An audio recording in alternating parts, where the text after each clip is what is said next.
Лишние люди,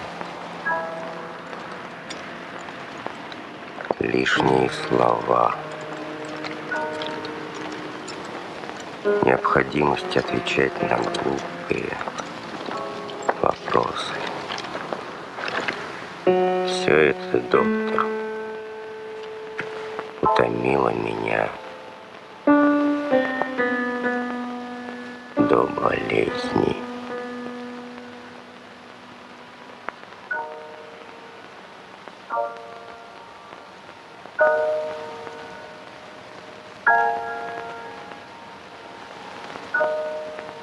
Я стал раздражителен, вспыльчив, резок, мелочен до того, что не узнаю себя.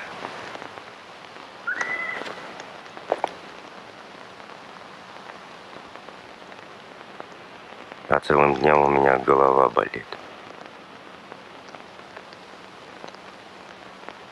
Бессонница, шум в ушах.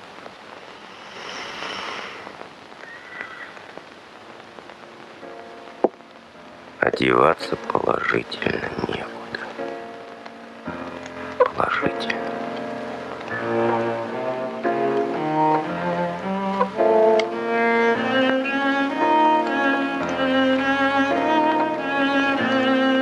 Сколько ошибок, несправедливостей, сколько нелепого.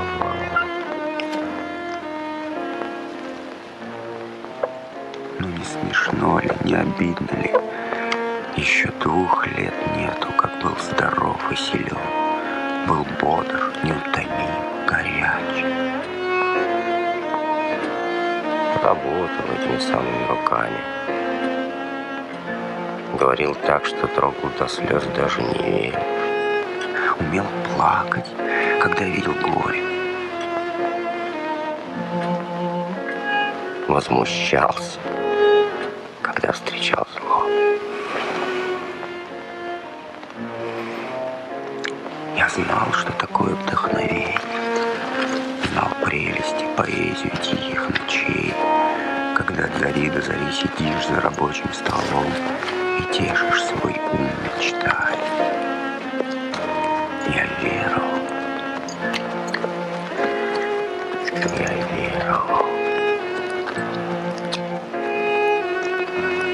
В будущее глядел, как в глаза одной матери. А теперь, Боже мой, утомился, не верю. В безделье провожу дни и ночи.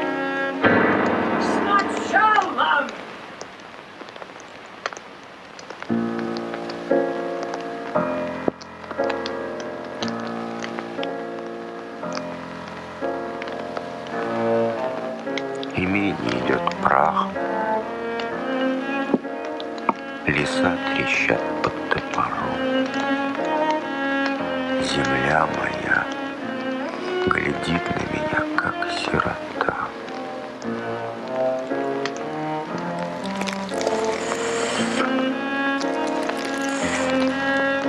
Вероятно, я страшно виноват. Но мысли мои перепутались. Душа скована какой-то ленью.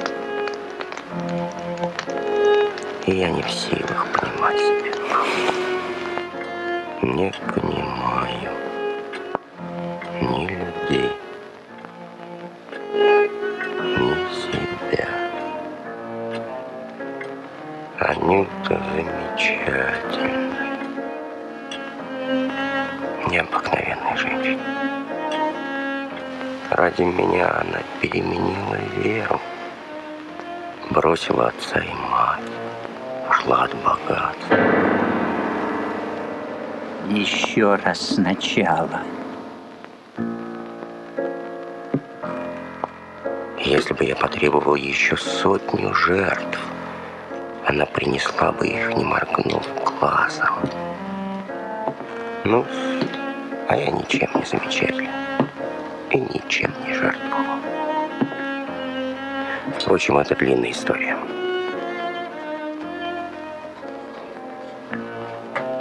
Вот говорят мне, что она скоро умрет. А я не чувствую ни любви, ни жалости, а какую-то пустоту, утомление. Что такое? Для чего вы смеетесь?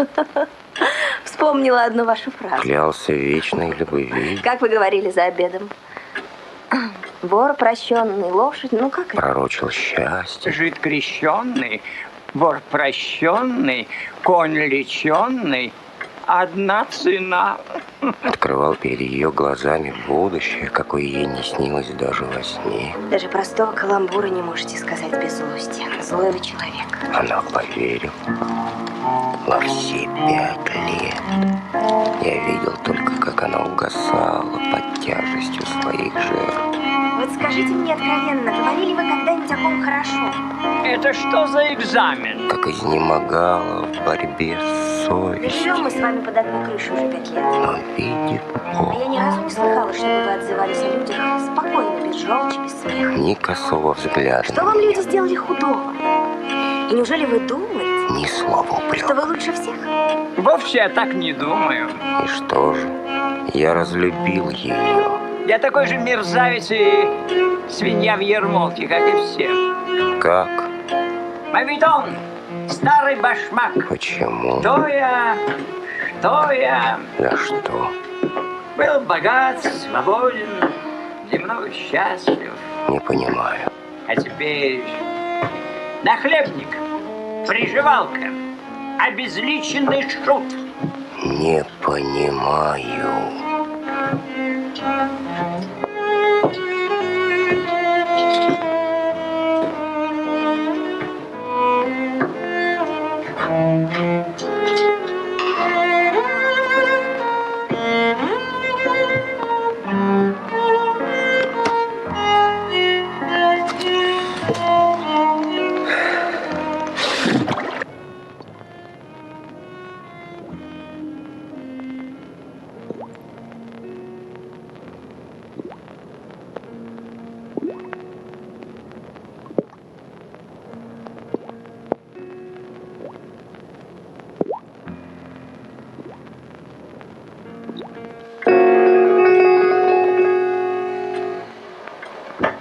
Эх, милейшая Сара, вы крест стоили 200 тысяч. Показал бы я вам, где раки зимуют. Опять кричит. Кто кричит? Сова каждый вечер кричит. Пусть кричит. Хуже того, что уже есть, быть не может.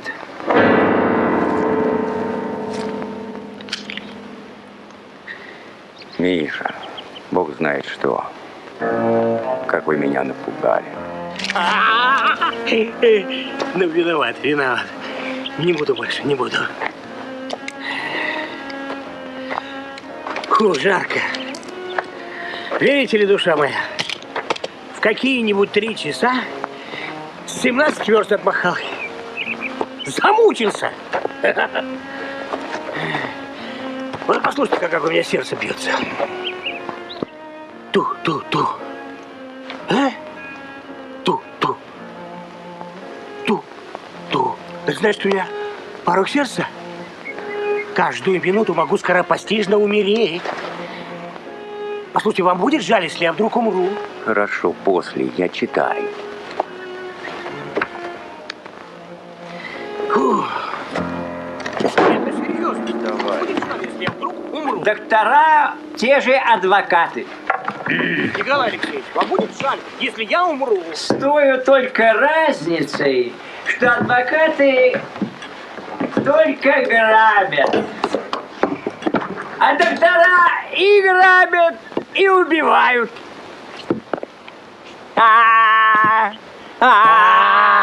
Голубчик, скажите, будет жаль?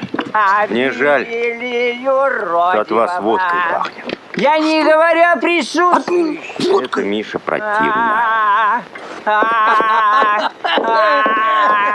Я повторяю, я не говорю о Разве пахнет? присутствии. Удивительное дело. Вот От меня пахнет.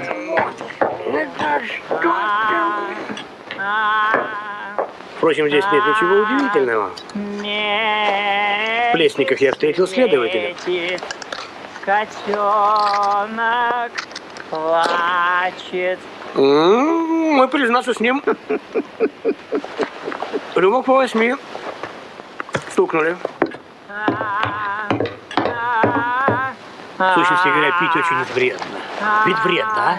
Шарлатаны, эксплуататоры! Ну, наконец, это невыносимо. Поймите, Миша, что это издевательство. Виноват. Виноват. Виноват. Удивительный народ. Даже и поговорить нельзя. Борис, Николеньку маленькие дети обижают. Ах, да. Чуть было не забыл. Пожалуйте 82 рубля. Какие 82 рубля? Шарлатаны и эксплуататоры! Завтра рабочим платить. Ну, у меня нет. Покорнейше благодарю. У меня нет. Да ведь нужно платить рабочим. Может быть, понимаешь? какой-нибудь Аркадий попадается исключение из общего правила. Хотя... Нужно? Я не знаю. У меня сегодня ничего нет. Подождите до 1 числа, когда жалование получу. Вот и извольте разговаривать с такими субъектами.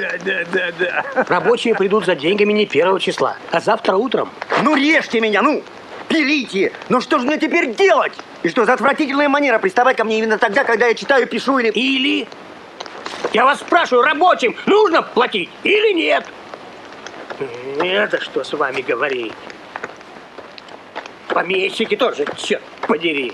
Землевладельцы, рациональное хозяйство? Да. 1000 десятин земли и ни гроша в кармане. Винный погреб есть, а штопора нет. Вот возьму и продам завтра 3. Овес на корню продам, а завтра возьму и рожь продам. Вы думаете, я стану церемониться, да? Ну нет. Не на такого напали. Миша! Прикажите принести на крокет сена.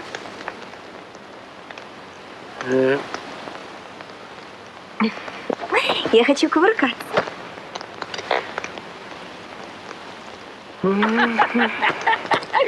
Кувыркаться! Оставьте вы меня, пожалуйста. Скажите, какой тон? Вам этот тон совсем не идет. И если хотите, чтобы вас любили женщины, никогда при них не сердитесь и не солидничайте.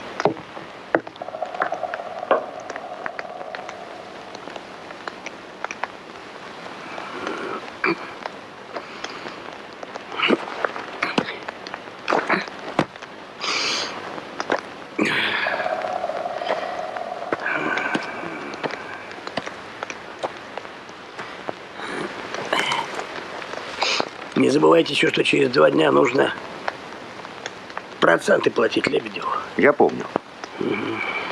Сегодня вечером буду у Лебедева, попрошу его подождать. Постойте, постойте. Сегодня, кажется, день рождения Шурочки. А я забыл. Поеду.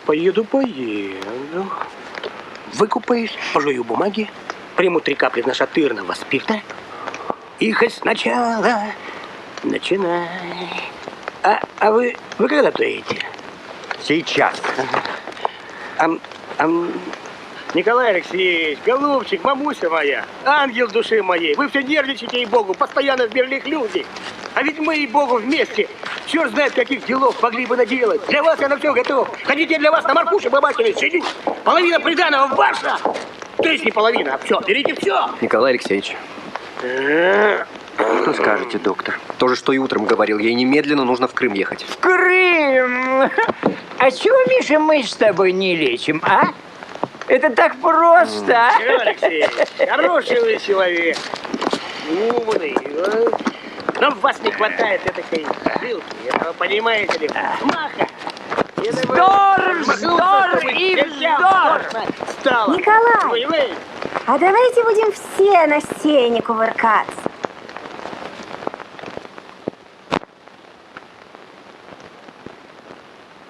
Анюта, тебе нельзя на воздухе! Уйди, пожалуйста! Уйди!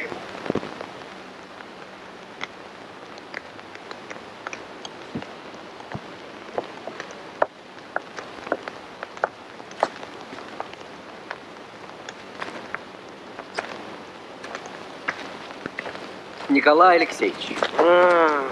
Николай Алексеевич, мне нужно серьезно с вами поговорить. Впрочем, зачем я вам это толкую? Я об Анне Петровне.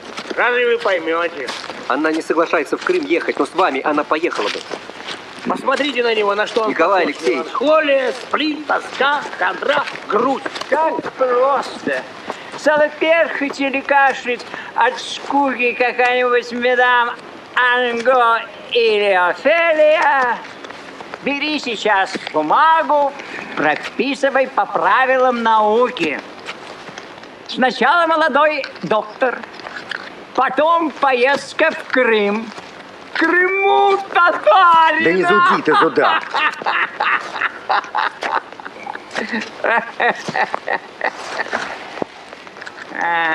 Для того, чтобы ехать вдвоем, нужны средства. Да. К тому же мне не дадут продолжительный отпуск. В этом году я уже брал раз отпуск. Допустим, что это правда. Теперь далее. Самое главное лекарство от чехотки – это абсолютный покой. А ваша жена не знает ни минуты покоя. Ее постоянно тревожит ваше отношение к ней. Простите, я взволнован, буду говорить прямо. Ваше поведение убивает ее.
Послушайте, доктор, разве Анна Петровна уж так серьезно больна, что необходимо в Крым ехать? Да, чехотка. Нехорошо. Я уж сам по лицу давно замечал, что она не протянет долго. Ну, говорите потише. В доме слышно. Вздор, вздор, вздор и плутни! Да, жизнь наша. Жизнь человеческая подобна цветку, пышно произрастающему в поле. Пришел козел, съел, и нет цветка. Бэ. Вы психопат, нюня. А будь вы нормальный человек, то через год имели бы миллион. Вот дайте мне 2300 рублей, и я через неделю доставлю вам 20 тысяч. Не верите? На том берегу Овсянов продает полоску земли. Как раз против нас за 2300 рублей. И если мы купим эту полоску, то оба берега будут наши. А если оба берега будут наши, то, понимаете ли, мы имеем право запрудить реку. Ведь так? Мы мельницу будем строить. И как только мы объявим, что хотим запруду сделать, так всех, которые живут вниз по реке, поднимут гвалт. А мы сейчас комензихе. Если хотите, чтобы плотины не было, заплатите. Заревская фабрика даст 5000, Корольков 3000, монастырь даст 5000. И если они все... Ну вот, мой порох по обыкновению упал на влажную почву. Для всех ты гениальная башка изобретаешь и учишь всех, как жить. А меня хоть бы раз поучил. Поучи-ка, умная голова, укажи выход. У вас 20 выходов есть. На вашем месте я через неделю имел бы 1020. Пойду купаться. Прощайте, господа. Ну каким образом, а? Научи, ну-ка научи. Очень просто. Ну. Тут и учить нечему. Николай Алексеевич, дайте мне рубль.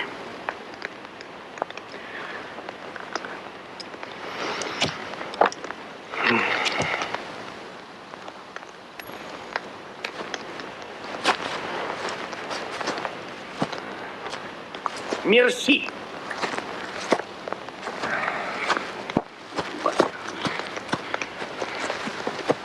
Сами ничего не делаете. И меня связываете. Оттого у нас и денег нет. 20 тысяч, а? 20 тысяч! Да если не больше. Боже мой! Боже мой!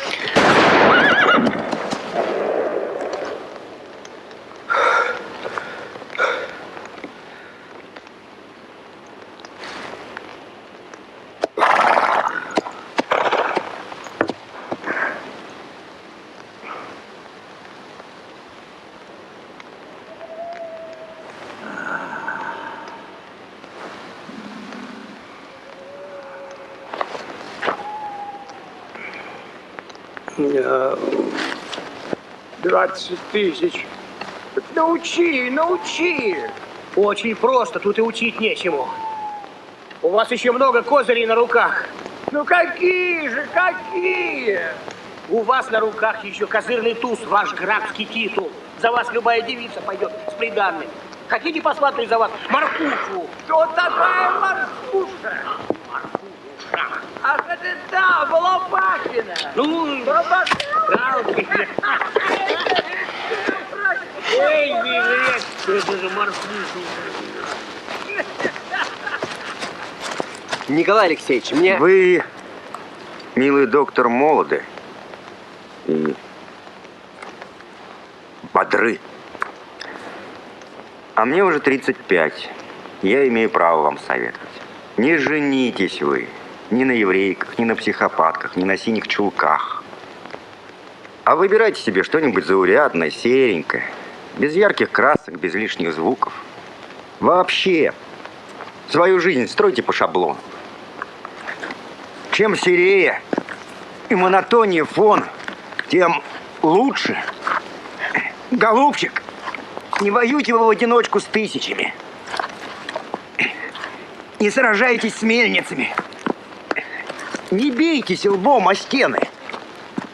Да храни вас Господь от всевозможных рациональных хозяйств, необыкновенных школ, горячих речей. Заприте себе свою раковину и делайте свое маленькое Богом данное дело. Это теплее, честнее и здоровее. Николай Алексеевич, позвольте мне думать о вас лучше.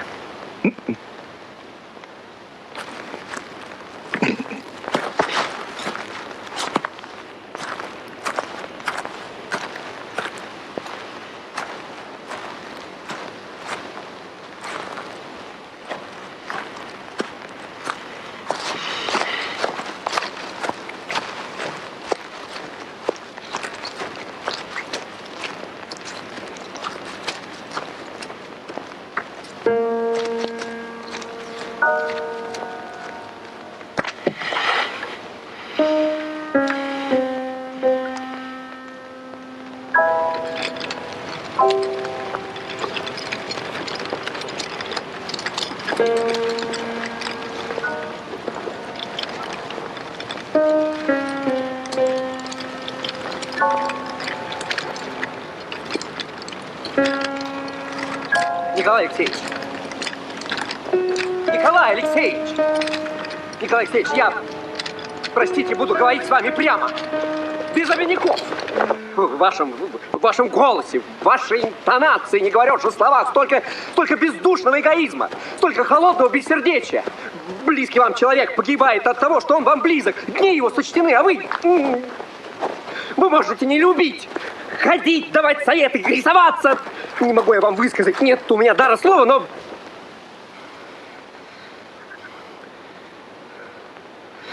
но вы мне глубоко не симпатичны.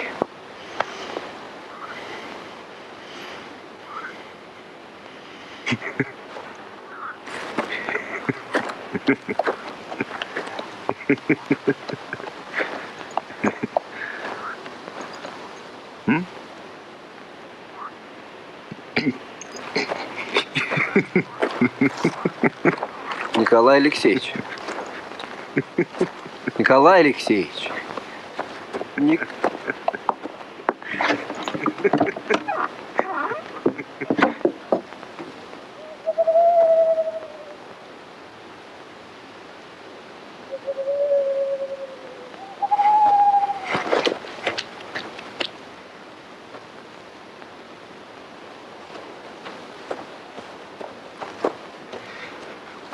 У несчастной жены все счастье в том, чтобы вы были возле нее.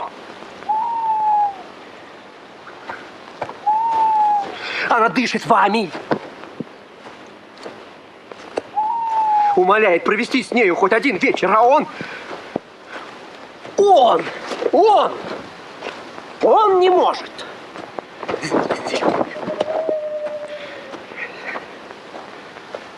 Ему, видите ли, в доме душно и тесно. Душно ему дома! Если он хоть один вечер проведет в доме, то с тоски пулю себе пустит в лоб.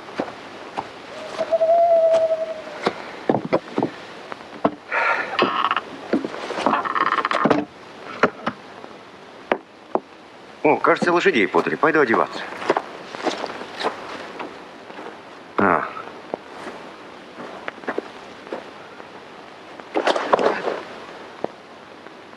Вы, доктор, не любите меня. Не скрывайте этого. Это делает честь вашему сердцу.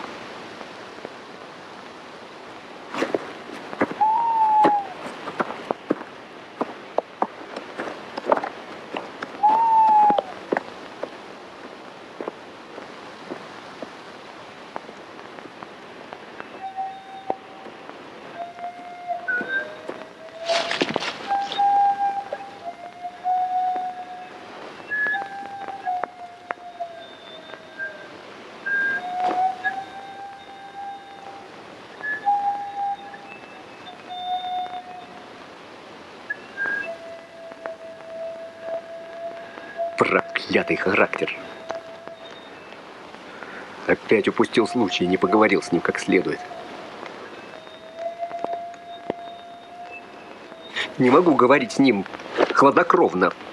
Едва только раскрою рот и скажу одно слово, как у меня вот тут начинает душить, переворачиваться, и язык прилипает к горлу.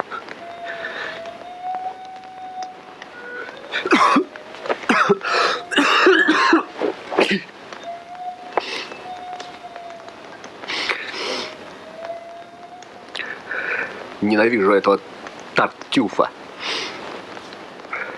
Возвышенного мошенника всей душой. О, уезжает. Бедный. Ему нужен простор, чтобы затеять какую-нибудь новую подлость.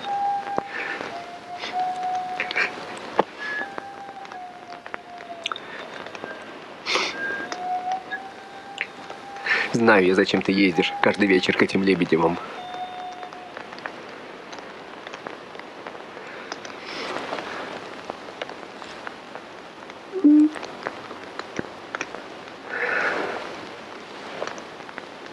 Знаю.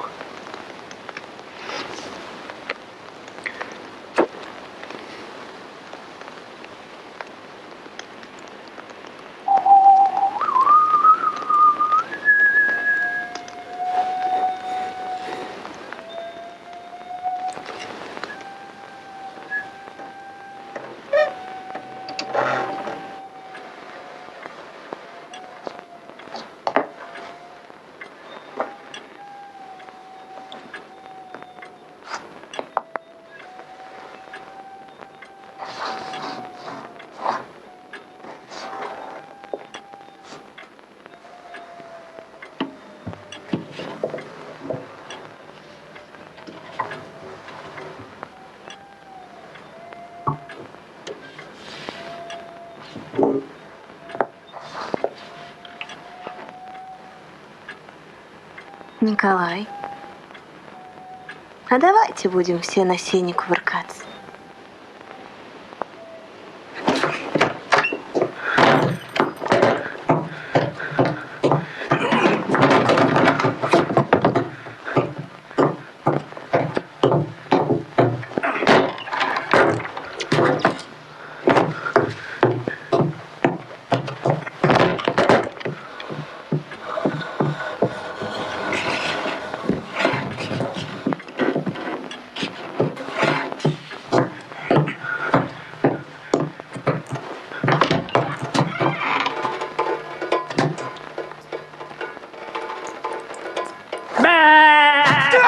Черт тебя!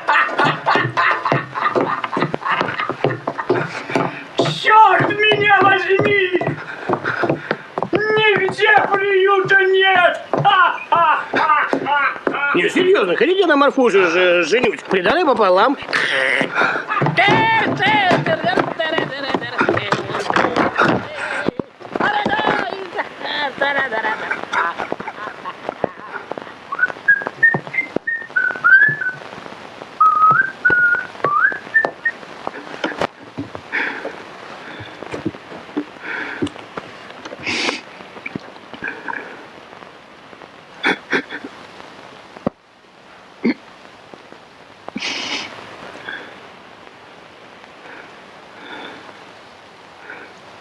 Нехороший, жалкий.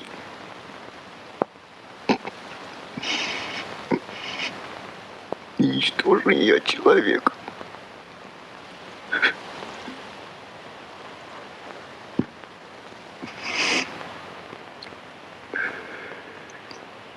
Как я презираю себя. Боже мой.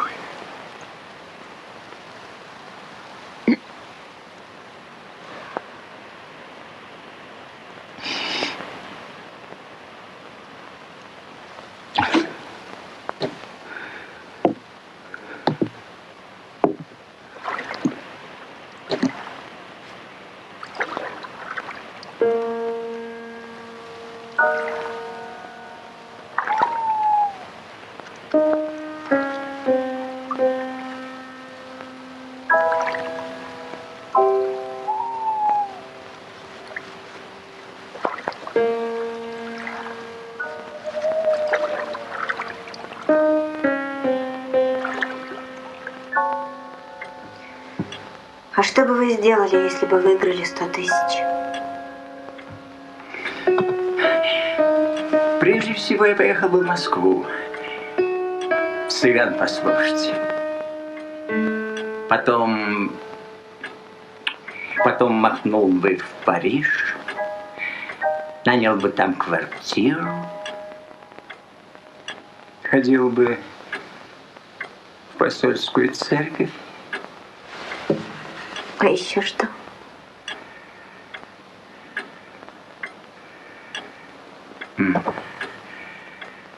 Сидел бы на Жениной могиле и думал. Так бы и сидел бы на могиле, пока не околел. Жена у меня в Париже похоронена.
Играть с вами нет никакой возможности. Слух у вас меньше, чем у фаршированной щуки.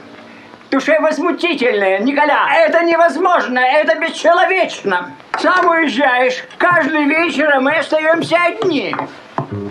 От скуки ложимся спать 8 часов. Это безобразие, а не жизнь. Но почему это тебе можно ездить, а нам нельзя? Ну почему? Граф, оставьте его, пусть едет. Пусть. Анюта, ну куда ты больная поедешь? Ты больна, и тебе нельзя на воздухе. Ну вон у доктора спроси.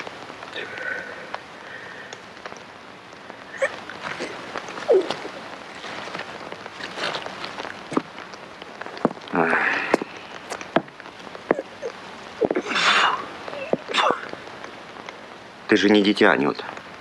Нужно рассуждать.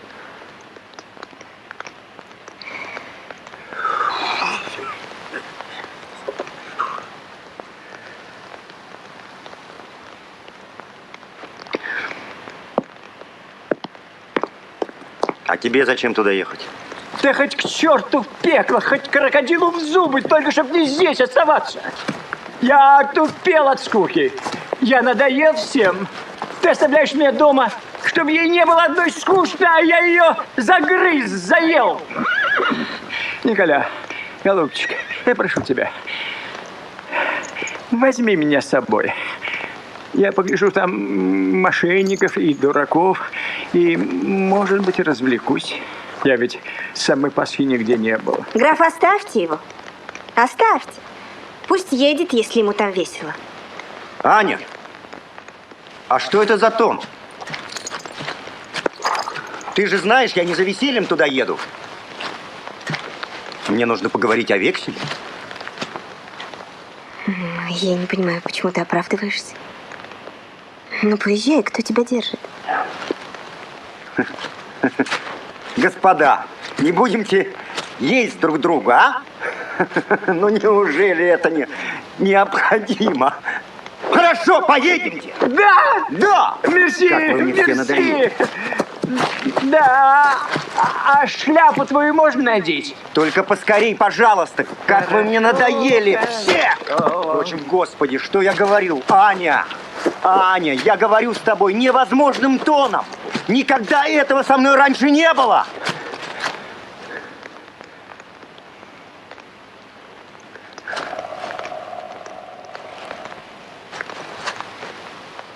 Ну, прощай. Аня, прощай. Я вернусь через... Коля!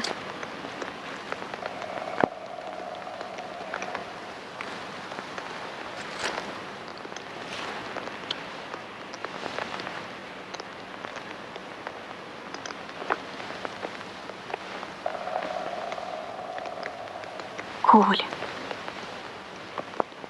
Милый мой. Останься дома. Ну, давай будем, как прежде, разговаривать. Поужинаем вместе. Я и Брезга разучили для тебя много новых дуэтов. Голубушка моя, родная моя, несчастная, умоляю тебя, не мешай мне уезжать из дома по вечерам.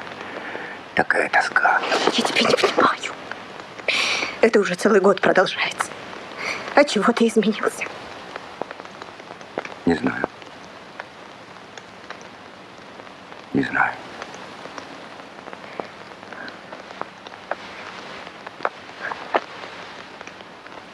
А почему ты не хочешь, чтобы я уезжала вместе с тобой по вечерам?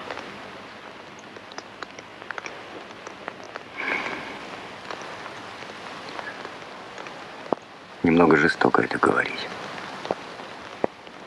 Но лучше сказать. Когда меня мучает тоска, я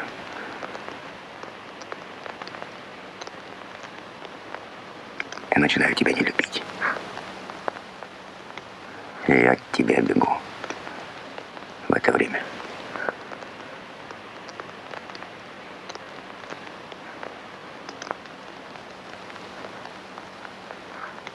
Тоска.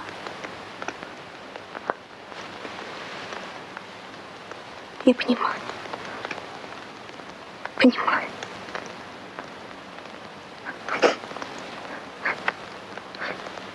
А знаешь, что, Коль? А ты попробуй. Ну, попробуй. Петь, смеяться, сердиться. Ну, останься. Давай будем смеяться. Пить наливку. И твою тоску развеем в одну минуту. Или знаешь что, Коль? Давай, как прежде, сядем в твоем кабинете в потемках. И ты мне про свою тоску расскажешь.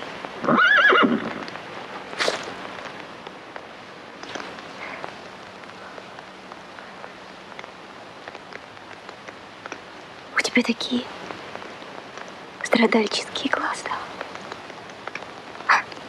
Я буду смотреть в них и плакать. И нам обоим станет легче.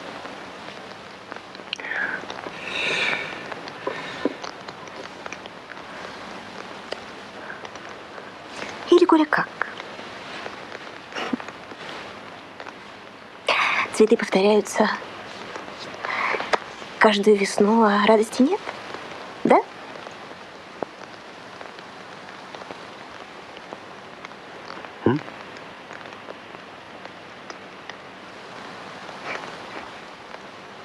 Ну, поезжай.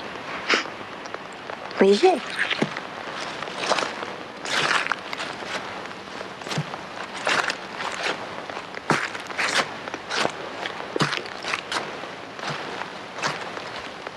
Ты помолись за меня Богу, Аня.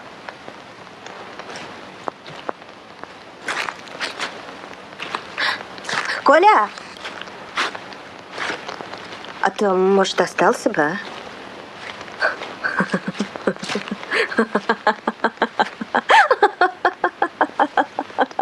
Ну, поезжай. Поезжай, поезжай.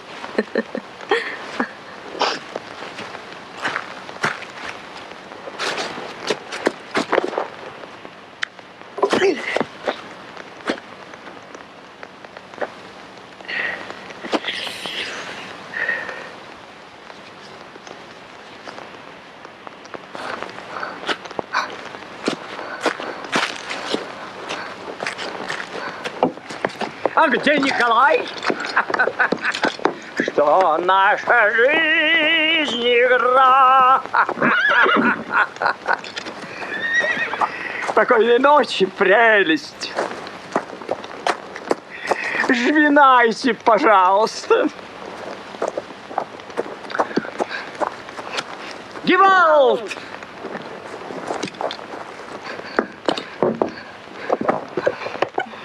Что наша жизнь игра, добро и зло одни мечты, труд, честность, сказки для бабья.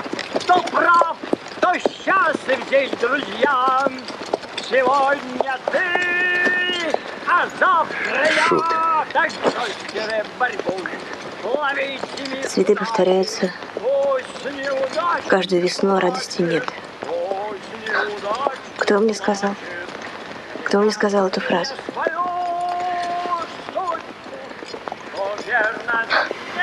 Кажется, сам Николай сказал.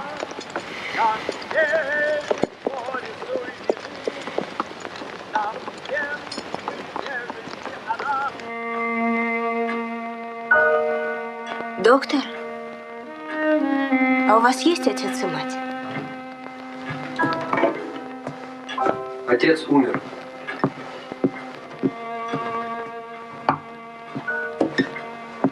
А мать есть. А вы скучаете по матери? Мне некогда скучать. Я, доктор, начинаю думать, что судьба меня обсчитала.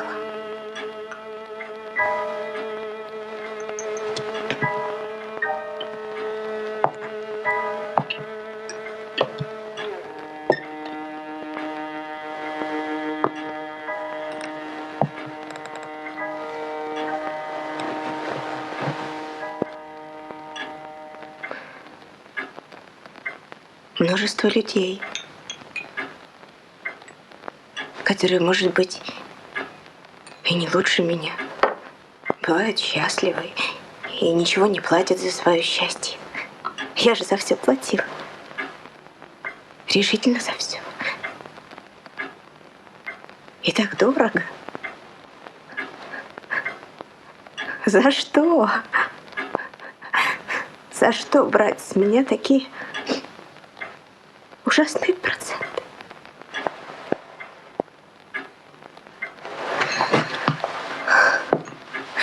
А скажите, до каких пор будут ненавидеть меня отец и мать?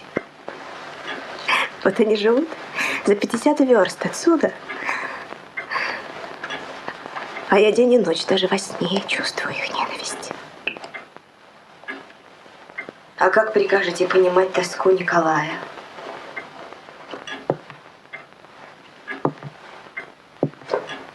Он говорит, что не любит меня только по вечерам, когда его гнетет тоска. Это я понимаю и допускаю.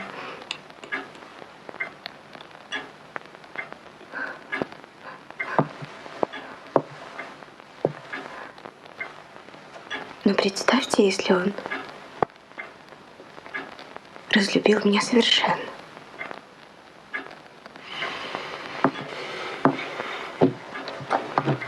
Нет, это, конечно же, невозможно.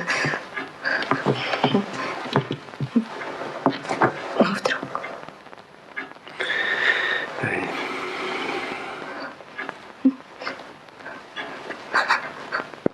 Доктор, а вы умеете рассказывать смешные анекдоты? Не умею.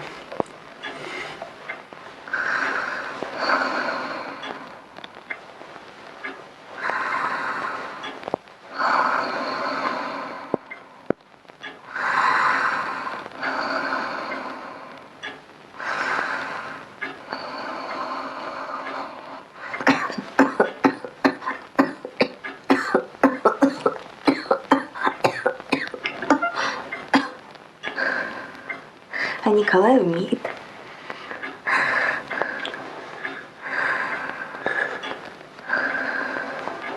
Это он сейчас хандрит, молчит, ничего не делает. Но прежде какая прелесть.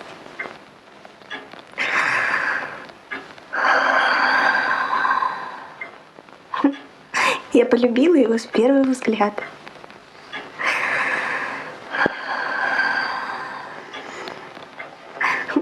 Взглянула, а меня мышеловка хлоп. Зачем вы здесь?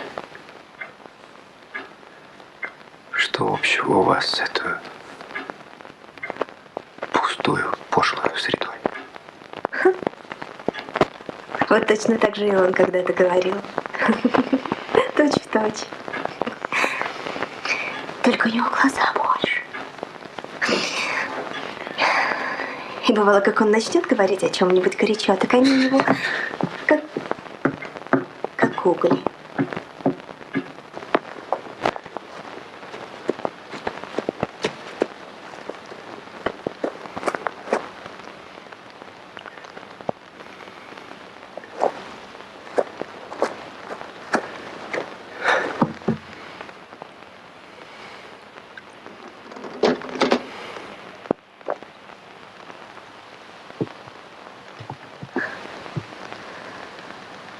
Вы что думаете, я не знаю, какая у меня болезнь?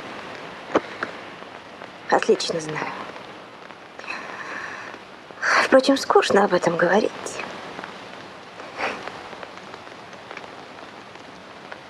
Извините, пожалуйста.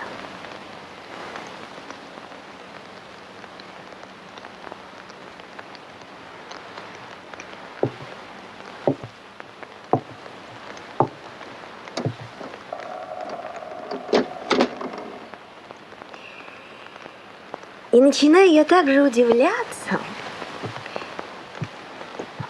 несправедливости людей.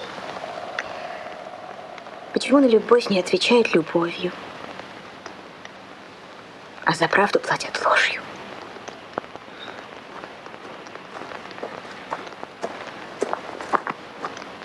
Вы удивляетесь? Нет, я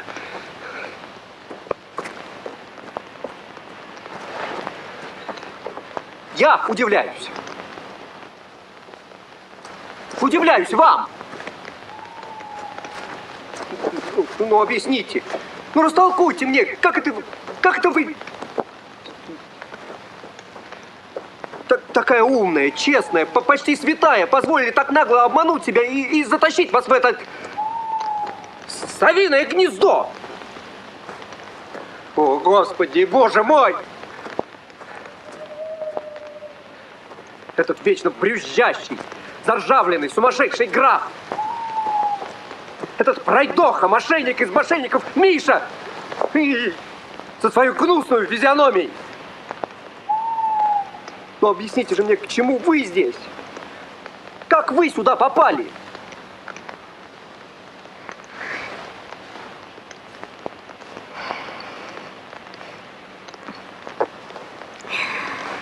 Чижик, пыжик, где ты был?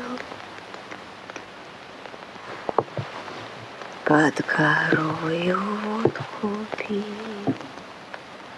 выпил рюмку, выпил. Закружилась в голове.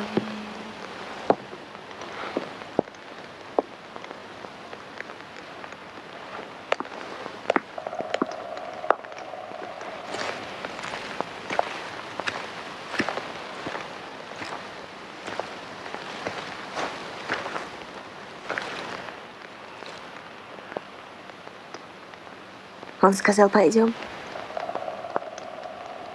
Я отрезала от себя все. Как знаете, отрезают гнилые листья ножницами. И пошла.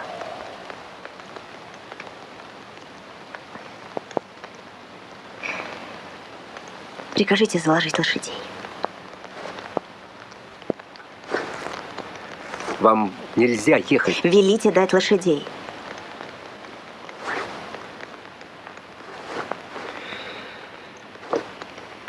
Нет, я решительно отказываюсь лечить при таких условиях. Мало того, что ни копейки не платят, но еще и душу выворачивают вверх дном. Нет, я отказываюсь. Довольно.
Николя, давай пари держать. Как только приедем, Зюдишка начнет угощать нас вареньем. Крыжовенным. А?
На своей жидовке и так бедный рассчитывал, что отец и мать за нее золотые горы дадут, а вышло совсем напротив. Если Борка не глядел на хозяйство, то ему бы жидовка и есть нечего было. Выигрышные билеты, русская моя, Зинаида Царевна, опять шибко в горы пошли.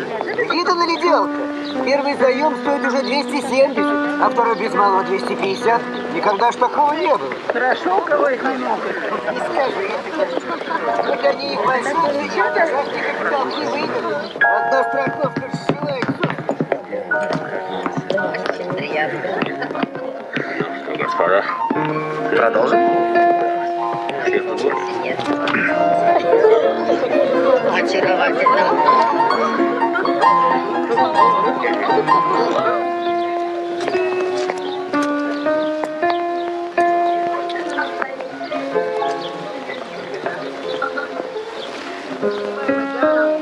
Человек, который в настоящее время имеет огромный капитал, находится в более затруднительном положении, чем тот, чем тот, который не имеет. Здравствуйте, молодые люди. Молодые люди? А вы что, разве старые? Да где уж нам, молодые-то лезть? Помилуйте, одно только звание, что вдова. Вы же любой девице можете 10 очков вперед дать. Ну, как же ты подаешь? Принес бы какого-нибудь варенья, Нет. кружовенного, что ли? Не беспокойтесь, очень вами благодарна. 2 бубна.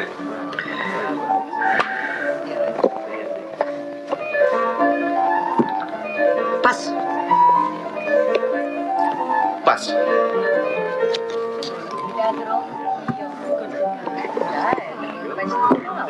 Пас.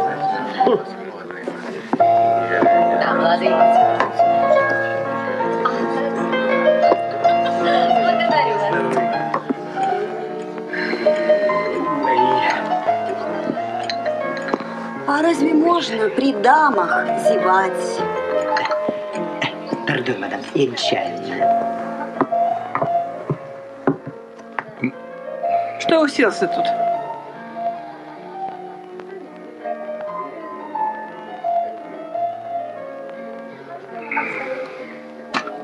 Примадонна какая, иди к гостям. Ох, грехи наши тяжкие.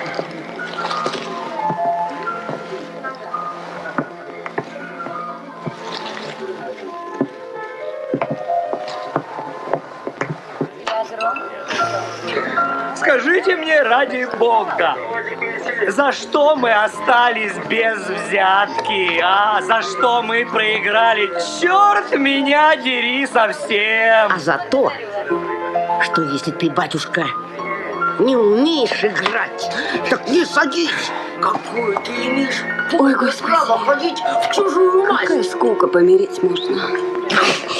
Вот остался у тебя маринованный туз. Да позвольте, у меня на бубнах туз, король, дама, коронка, сам 8, туз, пик и, представьте, маленькая червонка. А она, черт знает, не может объявить маленького шлема. Я сказал без козыря. Это я сказала без козыря. Ты сказал 2 без козыря. Осуждаю. Сиди с гостями. Да вы посмотрите, Павел Кириллович, у меня на бубнах туз, король, дама, коронка, сам 8. Отстань, сделай милость, отстань. Это я сказала без козыря. Я сказала без козыря. Будь я подлец и анафема, если я еще сяду когда-нибудь играть с этой севрюгой. Гаврила! Я так рассуждаю, что в настоящее время Севрюга. Даже в жар от него бросила. Севрюга. Я севрюга?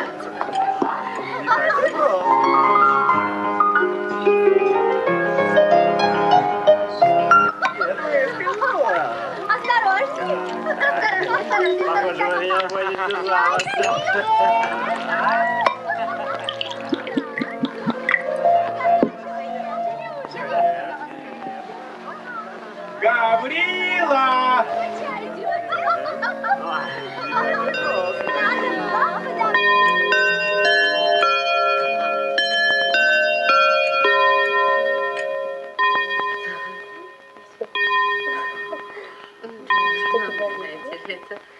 Господа, жмурки, кто желает? Да, действительно, жмурки. Давайте,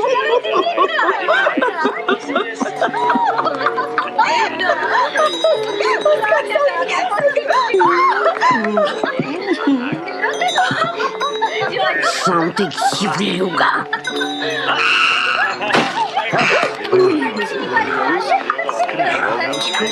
Ну да. Нынешняя молодежь, не в обиду будет сказано, какая-то Господь с нею кислая, переваренная. Ни поплясать, ни поговорить, ни выпить толком. Да выпить-то они все мастера, им только дай. Невелика штука пить. Пить и лошадь умеет. Нет, ты с толком выпить. В наше время бывало дети с некоторыми бьешься, а как только вечер настал, идешь куда-нибудь на огонь. А нынешний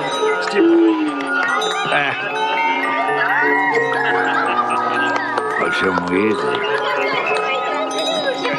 Есть только один путевый. Да и тот женат. И, кажется, уж беситься стал. Кто это? Николаша Иванов. Да, он хороший мужчина. Только несчастный. Еще бы душечка, будь ему счастливым. С тех пор, как она Веру переменила, отец и мать знать ее не хотят, прокляли. Так ни копейки не получила. Теперь уж кается, да поздно. Мама, это неправда. Ну, Шурочка, ну какая же неправда? Ведь это все знают. Если бы не было интереса, зачем бы ему на еврейке жениться? Разве русских мало? Ой, ошибся, душечка, ошибся. Да и достается же ведь теперь от него просто смех один. Только он домой придет откуда-нибудь сейчас к ней. Твои отец и мать меня надули. Пошла вон из моего дома. А куда ей идти-то? Отец с матерью не пустят. Нет. Горничная. Как она работать-то не приучена. Ой, уж мудрует он над ней. Мудрует. Вот пока граф не вступится. Да, если бы не граф, он давно бы ее со света сжил. Во. А то запьет ее в погреб. Ешь такая-сякая число. Ест, пока из души переть не начнет. Пап, ведь это ложь. Ну так и что же? Пусть мерят на здоровье. Гаврила! Уж как мы за него пострадали, душечка. Вот так пострадали, что один только Бог видит. Верите ли, душа моя? Уж 3 года, как он нам 9 тысяч должен. 9 тысяч? Это мой милый Пашенька распорядился. Дать ему. Не разбирается, кому можно давать, а кому нельзя. Мама! Об этом вы говорили уже 1000 раз. Тебе-то что? Что ты заступаешься-то? Но как у вас хватает духа говорить все это про человека, который не сделал вам никакого зла? О! Ну что он вам сделал? Александр Павлович, позвольте. Я, конечно, уважаю Николая Алексеевича и всегда почитал за честь, но, говоря, так сказать, антрену, мне кажется, он юристом. И поздравляю, если вам так кажется. А в доказательство сообщу вам следующий факт, который передавал мне его, так сказать, Чичерона Боркер. 2 года тому назад, во время скотской эпизоотии, он накупил скота и застраховал его. Да, я знаю этот случай, мне тоже говорили. Застраховал его, Да. не можете иметь в виду, заразил его чумой и взял страховую премию. Да вздор все это, вздор! Никто не покупал и не заражал скота. Это сам Боркин сочинил такой проект, потом везде им хвастался. Когда Иванов узнал об этом, Боркин у него потом 2 недели прощения просил.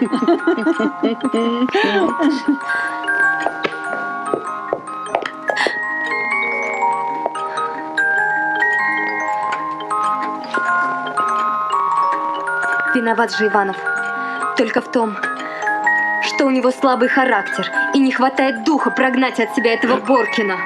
Виноват, что слишком верит людям. Все, что у него было, растащили, расхитили. Около его великодушных затей наживался всякий, кто только хотел. А Шура горячка, ну будет. Зачем они говорят вздор?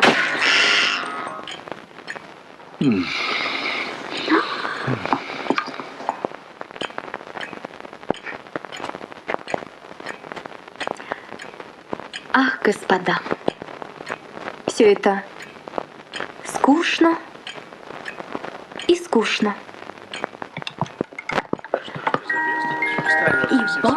Иван.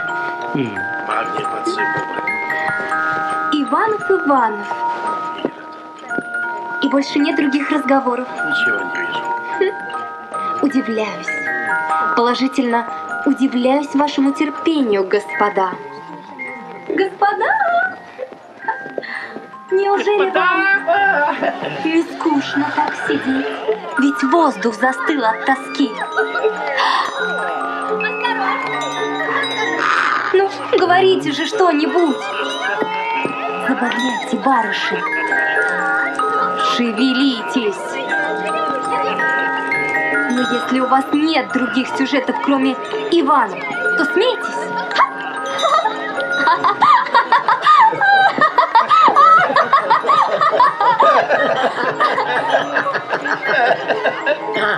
Или пойте.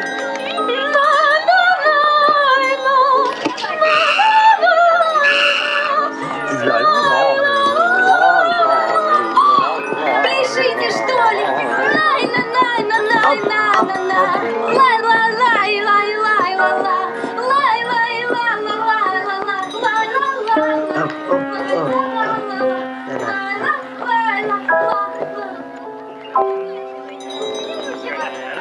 Послушайте, сделайте мне такое одолжение. Если вы не хотите петь, плясать, смеяться, если все это для вас скучно,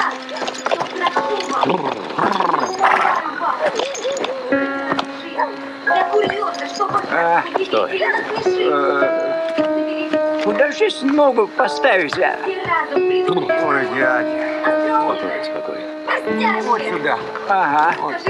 Вот, слава тебе, Господи. или все разом совершите что-нибудь маленькое, чуть заметное, но хоть немножко похожее на подвиг. Чтобы барышни, глядя на вас, хоть раз в жизни могли сказать: «Ах!» Послушайте, ведь вы же желаете нравиться. Так почему же вы не стараетесь понравиться? Ах, господа! На вас глядя, мухи мрут, и лампы начинают коптеть. 1000 раз я говорила и всегда буду говорить одно и то же. Все вы не то, не то, не то, не то! Кто это здесь рекламирует, а? Ах, это вы, Шурочка! Поздравляю, ангел мой! Дай вам Бог попозже умереть и не рождаться во второй раз. Благодарю вас.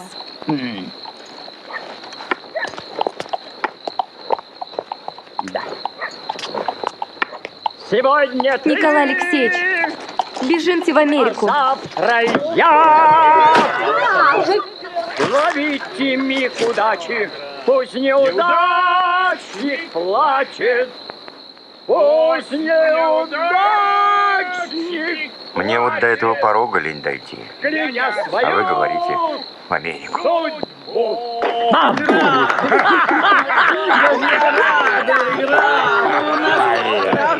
редкий гость! Гаврюша, чаю? 2 банка на одном диване.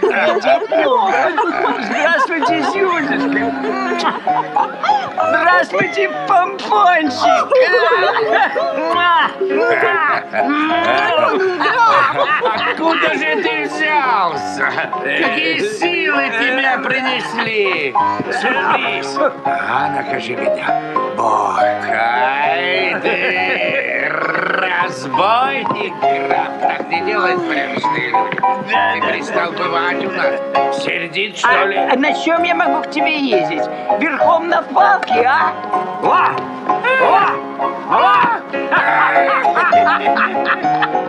Своих лошадей у меня нет. А Николай не берет с собой, велит с Сарой сидеть, чтобы она не скучала. Присылай ко мне своих лошадей, тогда и буду ездить. Ну да, Зюзюшка скорее треснет, чем даст лошадей.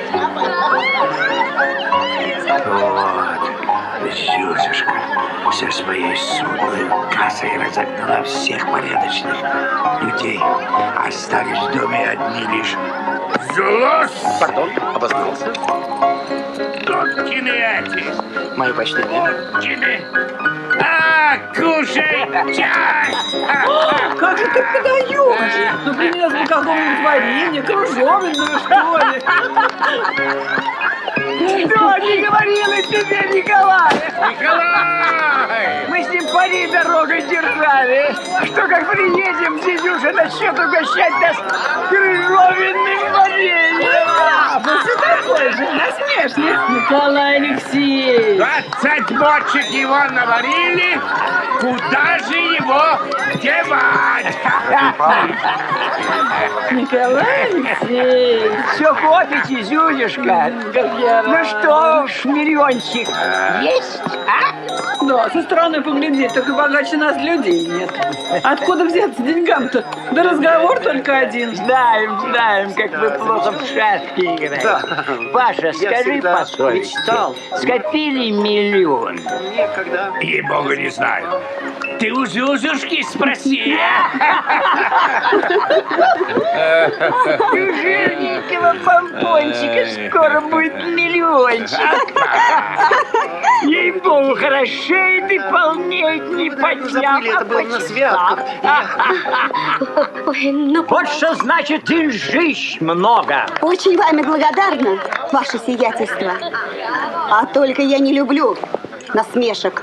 Не мой банк, разве это насмешка? Это просто бог из души.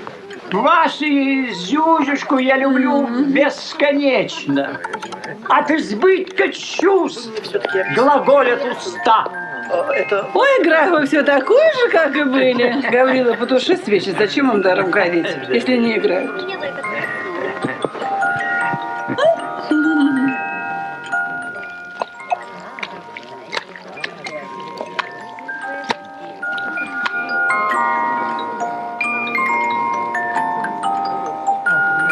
Что вы сегодня такой скучный?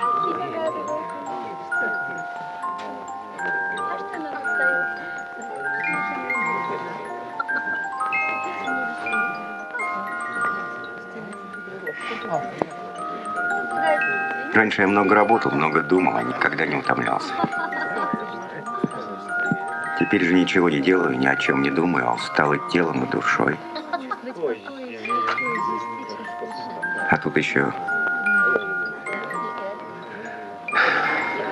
болезнь жены, бездельники, сплетни, лишние разговоры.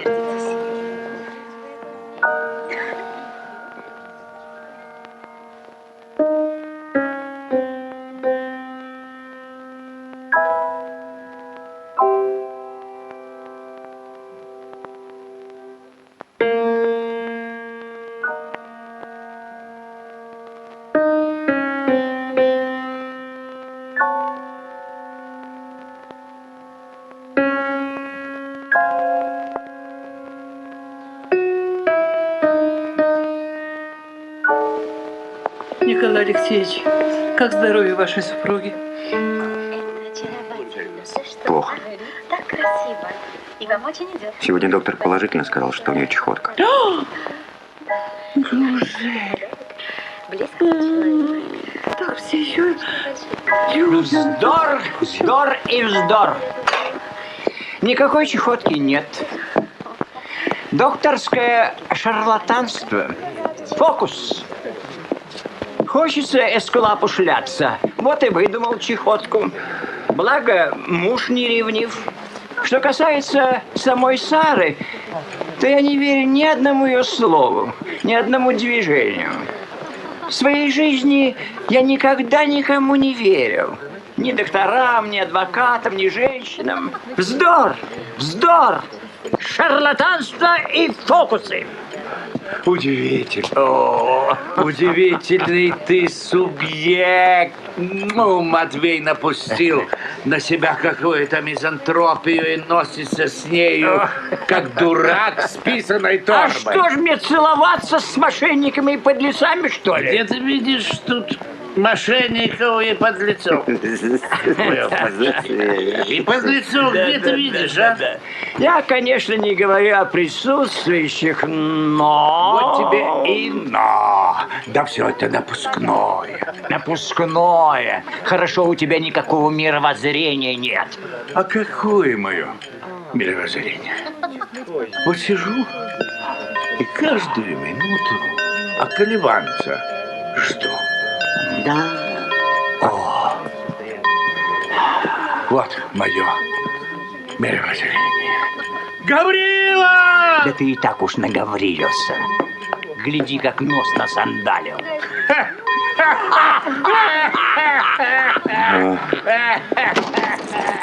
А вот я,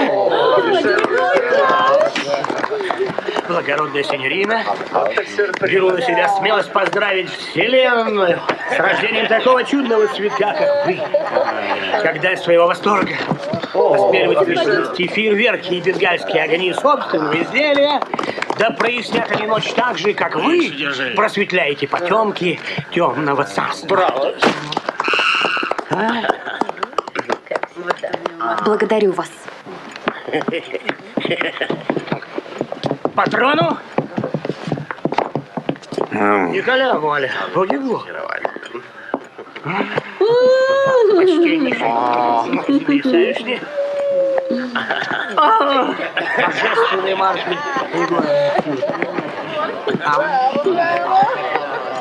Полки!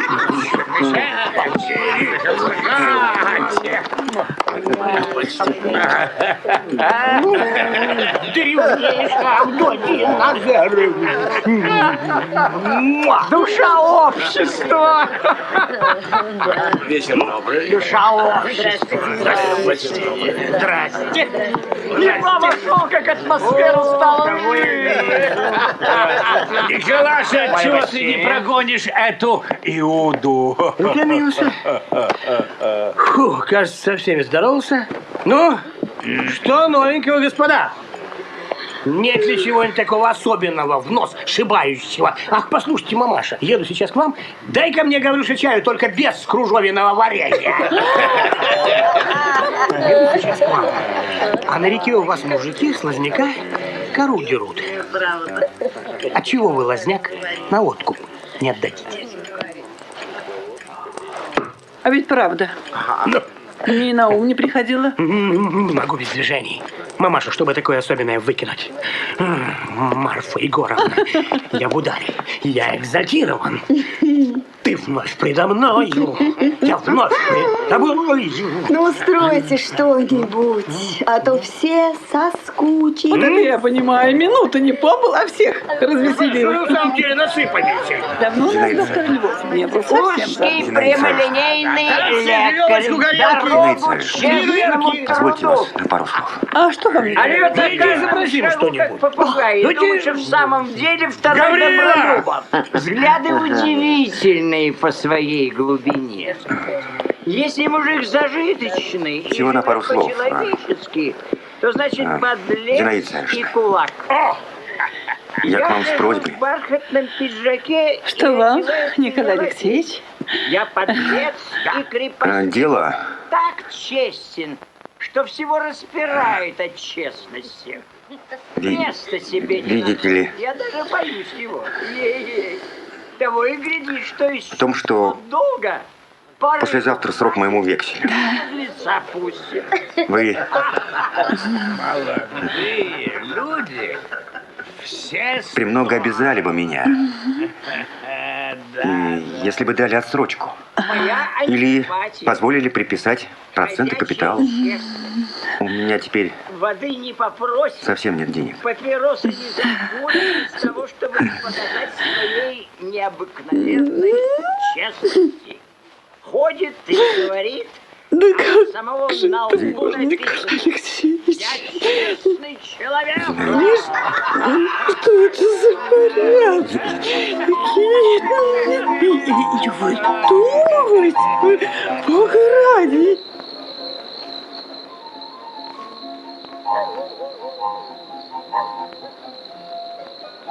Виноват. Я все дрожу, я все Виноват. дрожу. Боже мой.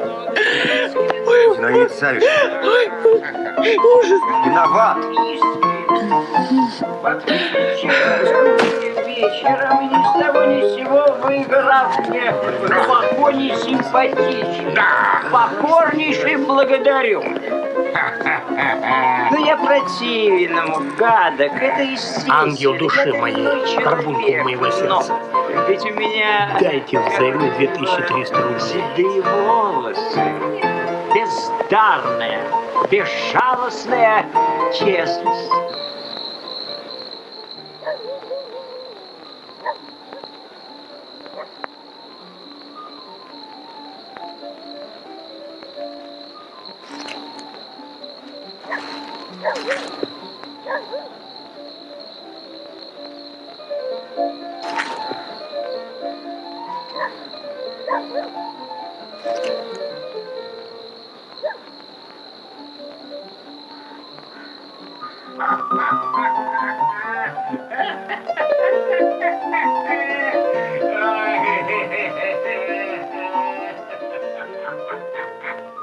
Сам, небось, был молодым и понимаешь. Молодые люди, все здорово.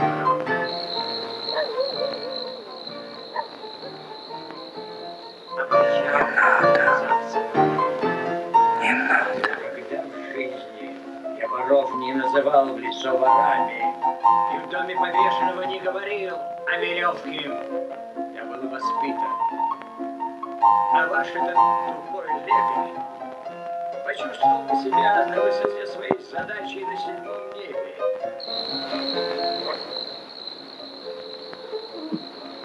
Если бы судьба дала ему Шурочка. во имя принципа и общечеловеческих идеалов, хватить меня публично порыв. Не надо. И под напитки. Помню, года 3 тому назад вы раз во время молодьбы пришли к нам весь в пыли, загорелый, измученный. Попросили пить. Не надо, Шура. И на вещи просто как все. Не может быть. Принесла я вам стакан, а вы уже лежите на диване и спите, как убитый. Спали вы у нас полсуток, а я все это время стояла за дверью и сторожила, чтобы никто не вошел. И так мне было хорошо. На этом свете все. Шура. Белый, сапоги черные, сахар сладкий.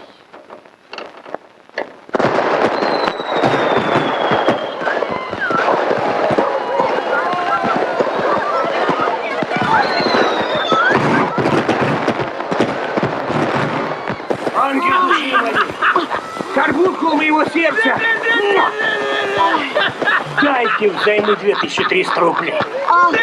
Агусик, помпончик. Николай Алексеевич, я вас люблю, Николай Алексеевич. И потерю жены, и психопатию, и разорение. Но не снесу. Не выдержу я своей насмешки над самим собой. Будем рассуждать прямо по-коммерчески. Да или нет? Вот ему нужны деньги. Минимум 3000 годового дохода. Вам нужен муж. Хотите быть графиней?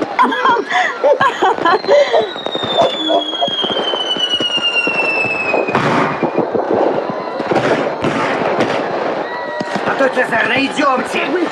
И растерзала ее стволы. Так бы их и растерзала. Но с 5 часов сижу. Хоть бы ржавые селедки попотчила стволы. Хотите быть графиней, да или нет? Возьми некоторым образом я... Постойте, ну постойте. Ой, ой, мне дурно. Мне дурно. Графиня. Да! Ой, мне дурно. Я падаю.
Если не глупый, образованный и здоровый человек без всякой видимой причины стал петь Лазарев и покатил вниз по наклонной плоскости,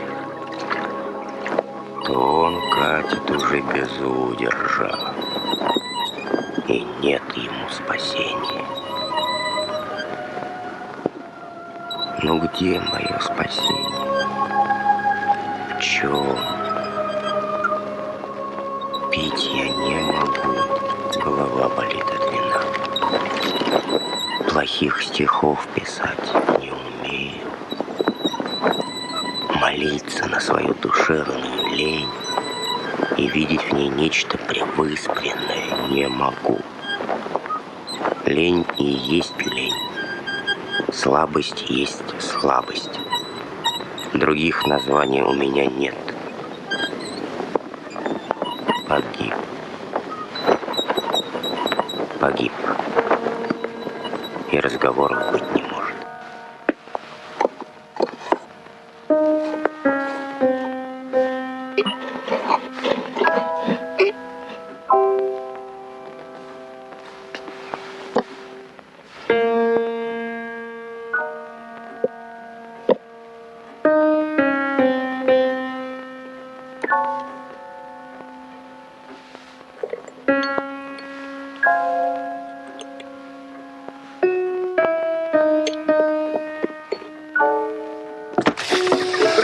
Политика ясная и определенная. Дверь закрой! Французы знают чего. Им нужно лучше колбасников и больше ничего. А в Германии, брат, тут совсем не та музыка. В Германии, кроме Франции, еще много стихов. Что ж, по-моему, немцы трусы. И французы трусы. Показывают только друг другу кукиши в кармане. Поверь, что кукишами дело и ограничится, драться не будут.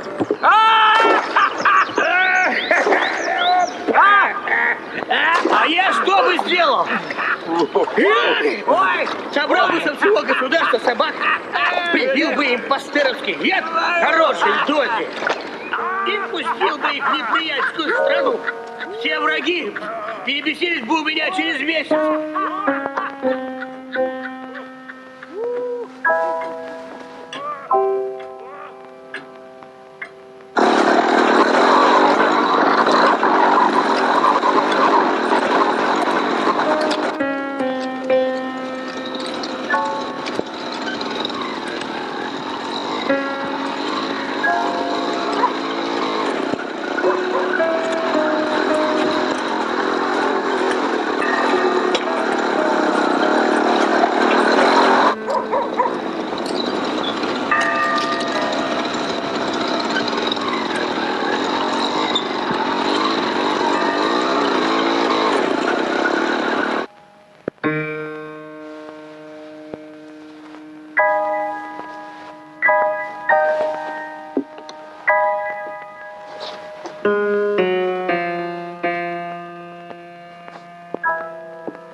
Николай Алексеевич, мамусь моя.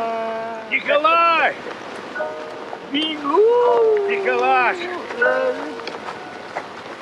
Господа, Николай! Скажите, а вам будет жаль, если я вдруг умру?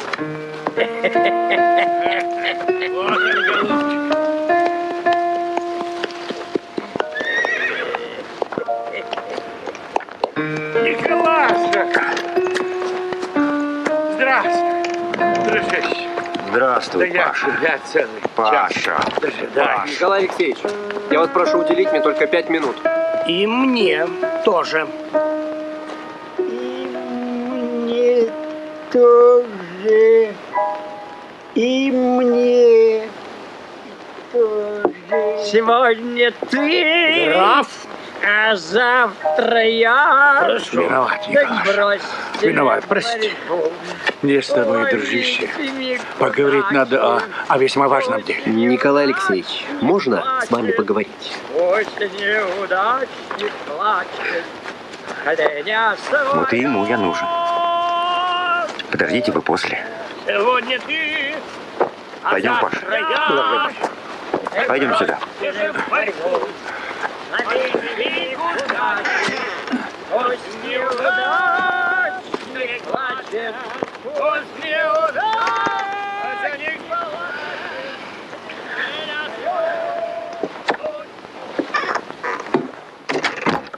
Паша, Да. сам ты можешь пить сколько угодно, это твоя болезнь.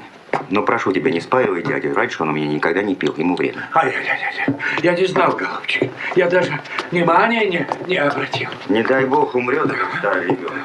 Не вам будет худо, а мне.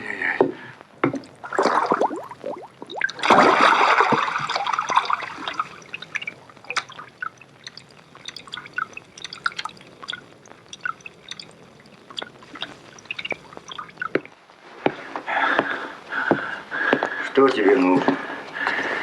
Не знаю, как начать, чтобы это было не так бессовестно.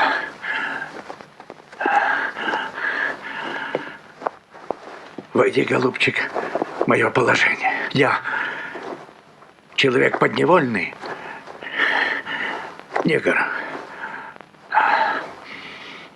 а тряпка. Что такое? Жена послала: сделай милость, будь другом. Заплати ты ей проценты. Веришь ли? Заездила, загрызла, замучила. Николай, это жизнь ты от нее ради Спасителя. Паша, ты же Я знаешь. знаю. Ну а что мне остается делать? Не хочет она ждать. Если опротестует вексель, как мы с Шурочкой будем смотреть тебе в глаза? Мне самому совестно. Паша, ну где взять? Ну научи, где? Остается одно ждать, когда я хлеб продам.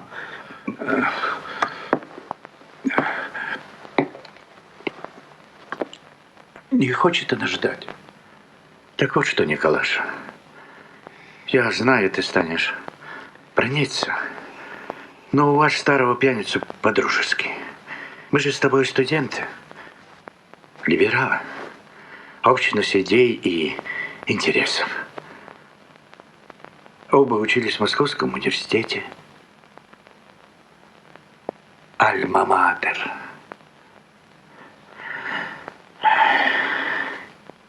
Альма-матер.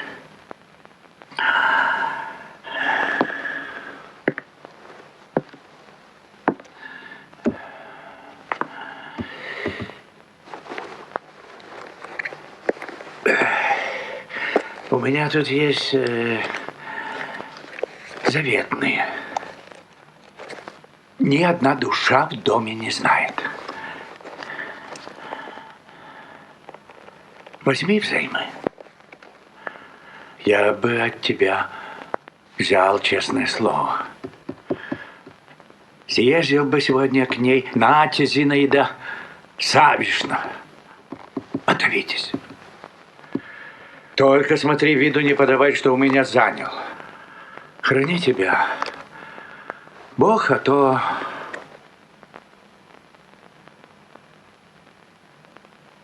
Ну, не надо.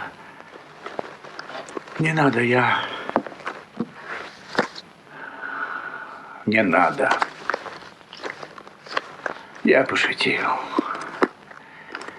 Извини, Христа ради. Извини.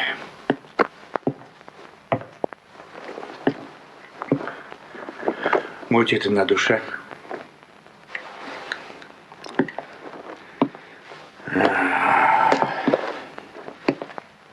Да, дела.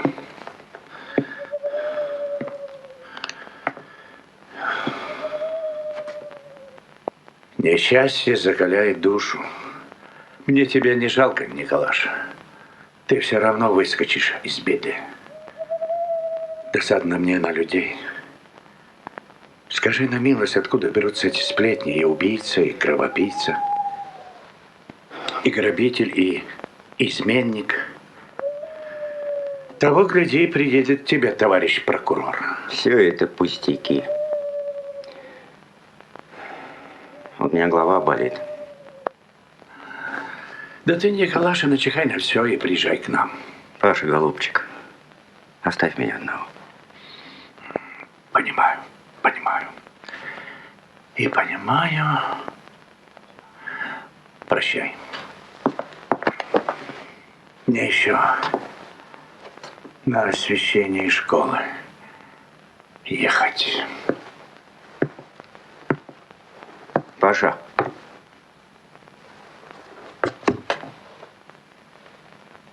Что со мной? Не знаю, брат. У меня был работник, Семен, которого ты помнишь. Один раз во время молодьбы он захотел похвастать своей силой перед девками. Взвалил себе на спину 2 мешка ржи и надорвался. Умер скоро.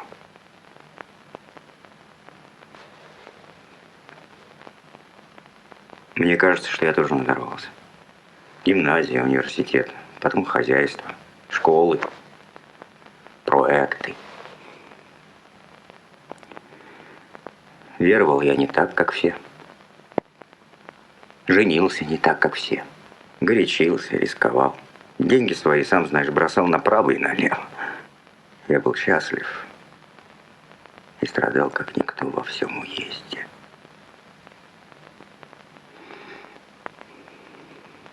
Все это мои мешки. Завалил на спину ношу спинатой.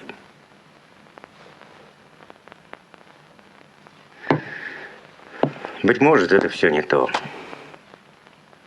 Иди, Паш, с Богом. Я надоел тебе. Знаешь что? А тебя, брат, среда заела. Глупо. Паш, и здорово. Иди. Ну, глупо так глупо. Иду. Иду.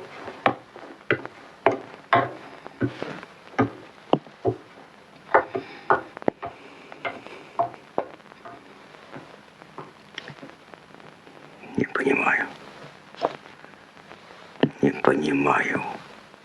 Не понимаю.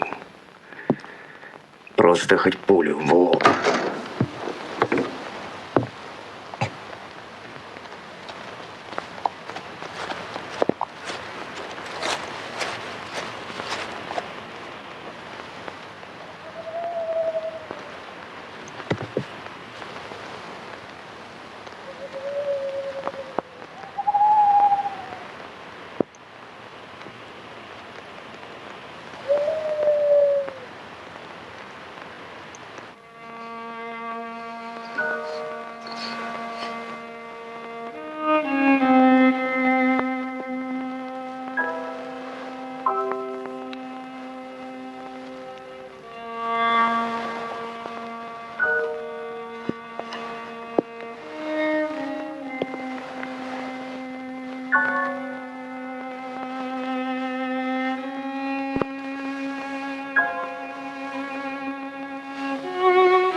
Шура, это ты? Не ожидал? Отчего ты не был у нас так долго? Шура, это неосторожно. Твой приезд может страшно подействовать на Жару. Она меня не увидит. Я прошла черным ходом. Сейчас уеду. Сейчас уеду. Ты 2 недели не был у нас, не отвечал на письма. Я измучилась. Мне казалось, что ты тут невыносимо страдаешь, болен, умер. Ни одной ночи я не спала покойно. Сейчас уеду. По крайней мере, скажи, ты здоров? Ты воображаешь, что обрела во мне второго Гамлета. А по-моему, вся эта моя психопатия со всеми ее аксессуарами может служить лишь материалом для смеха. Больше ничего.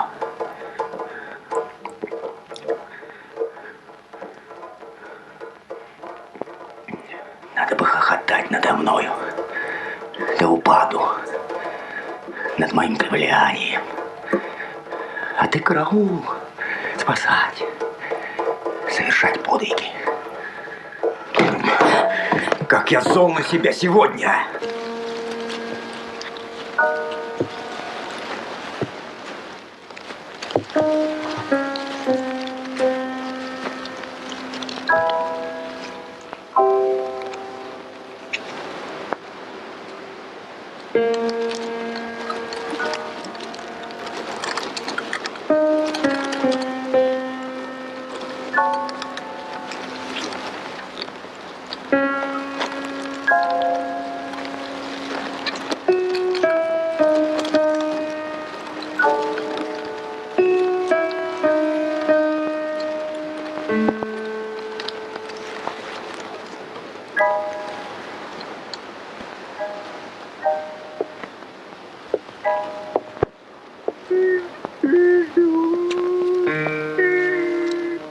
Пора уходить, прощай. Слушай меня. Ступай сейчас к жене и сиди, сиди, сиди. Год понадобится сидеть. Год сиди. 10 лет, сиди 10 лет. Исполняй свой долг. И горюй, и прощения у нее проси. Все это так и надо. А главное, не забывай дело. Опять у меня ощущение, что я мухоморов объелся. Опять.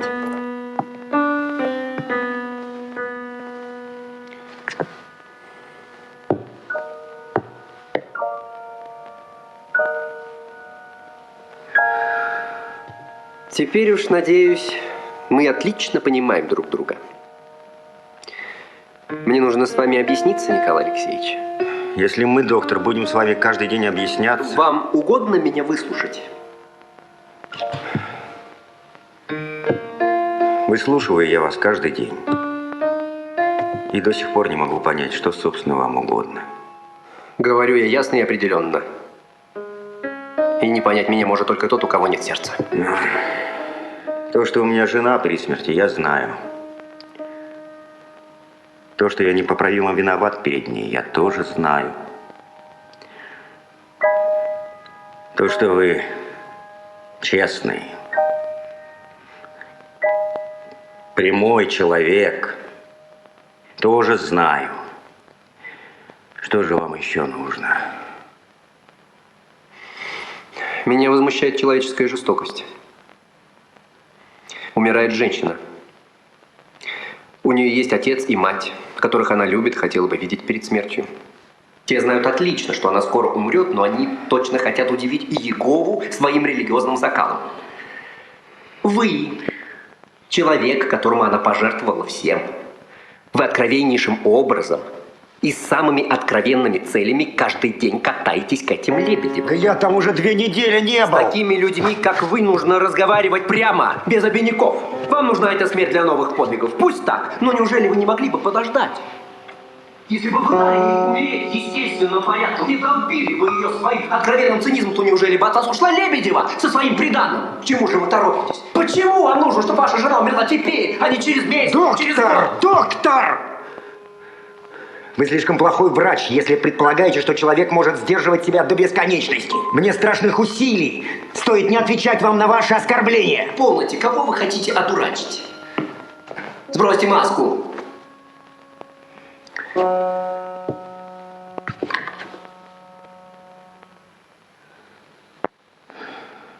Я женился на Ане, чтобы получить большое приданое. Приданое мне не дали. И теперь я сживаю ее со света для того, чтобы жениться на другой и взять приданое. Да? Человек такая простая, немудреная машина. Нет, доктор. В каждом из нас слишком много колес, винтов и клапанов. Для того, чтобы мы могли судить друг о друге по первому впечатлению или по 2-3 внешним признакам. Неужели же вы думаете, что вы так непрозрачны? И у меня так мало мозга, что я не могу отличить подлости от честности? Очевидно, мы никогда не споемся. В последний раз я спрашиваю, отвечайте, пожалуйста, без предисловий. Что вам от меня нужно? Чего вы добиваетесь? И с кем я имею честь разговаривать, в конце концов? С моим прокурором или с врачом моей жены? Я врач! И как врач я требую, чтобы вы изменили свое поведение. А ну убивай, а ну и пробуй! Оставьте меня, оставьте! Я 1000 раз виноват! Отвечу перед Богом! А вас никто не уполномочивал ежедневно пытать меня! А кто вас уполномочивал оскорблять во мне мою правду? Вы измучили, отравили мою душу! Я уважал и любил людей, а когда я встретил вас, вы... Я уже слышал об этом!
Николя, а в ней есть что-то такое этакое, чего нет в других. Что-то особенное, фантасмагорическое. Но маменька такая редька, что никто не захочет связываться. После ее смерти все останется Шурочки. А до смерти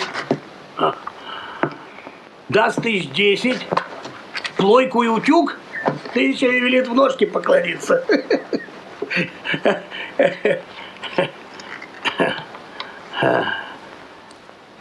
покурить Делос Махорос не хотите ли? Хорошие курить можно. Сию же минуту, чтобы ноги вашей не было в моем доме. Вон. Сию же минуту.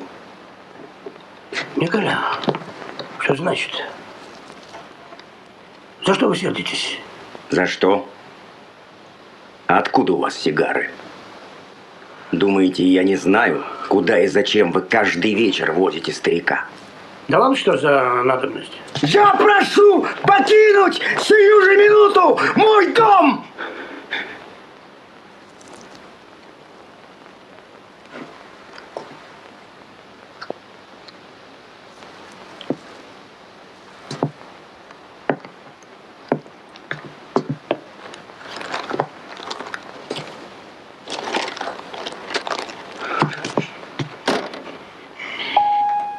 Понимаю, вы все это говорите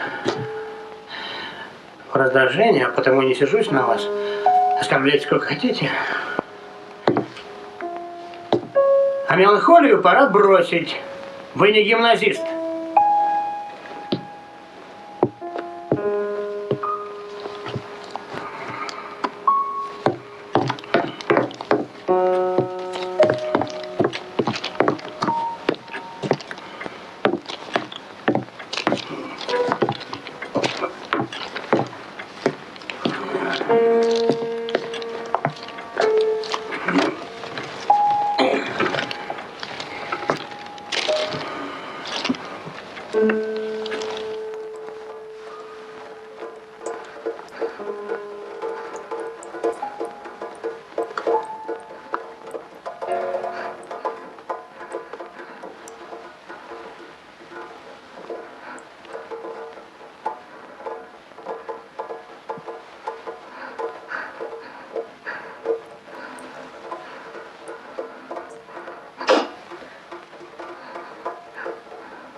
Зачем она сюда приезжала?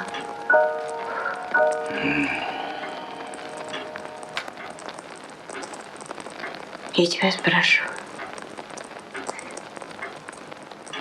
Зачем она сюда приезжала? Не спрашивай меня, Анюта. Я глубоко виноват. Придумывай, какое хочешь наказание. Я все снесу, но только не спрашивай. Говорить я не в силах. Зачем она была здесь?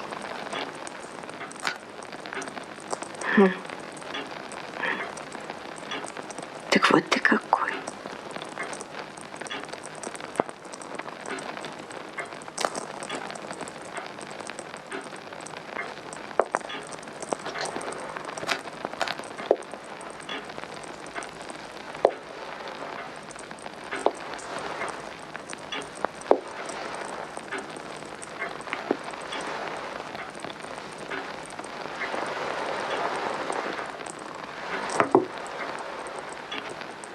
Но теперь я тебя понимаю. Наконец-то я вижу, что ты за человек. Бесчестный, низкий.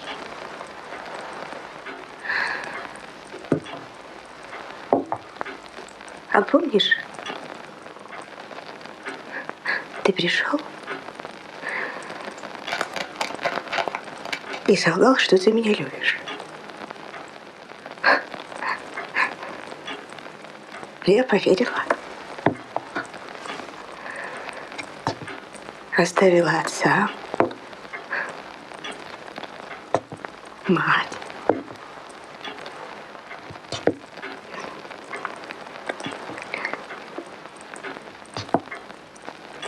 Веру.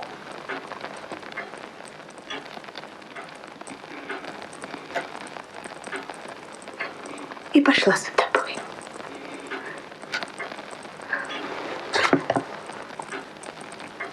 Ты лгал мне.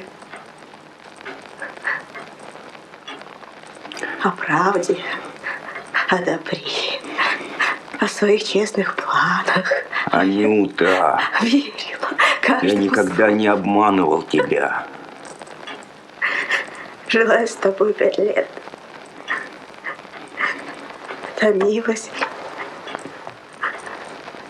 Болела от мысли, что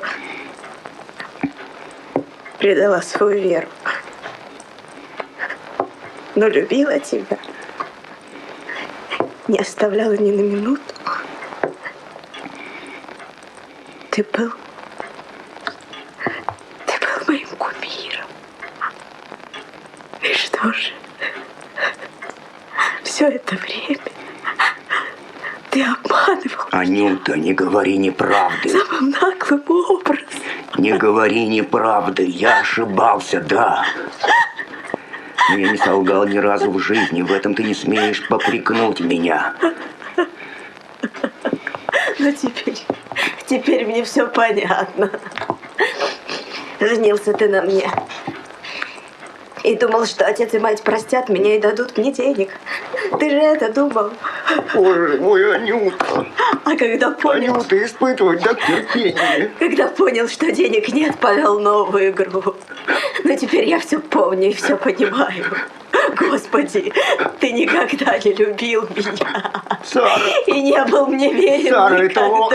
Сара, это ложь. Говори все, что хочешь, но только не оскорбляй меня ложью. Честный, низкий человек. Ты должен Лебедеву. И теперь, чтобы увильнуть от долга, хочешь вскружить голову Сара, его дочери. замолчи. Обмануть ее так же, как Замолчи, ради Бога, я за тебя не ты ручаюсь. всегда нагло обманывал и меня одну.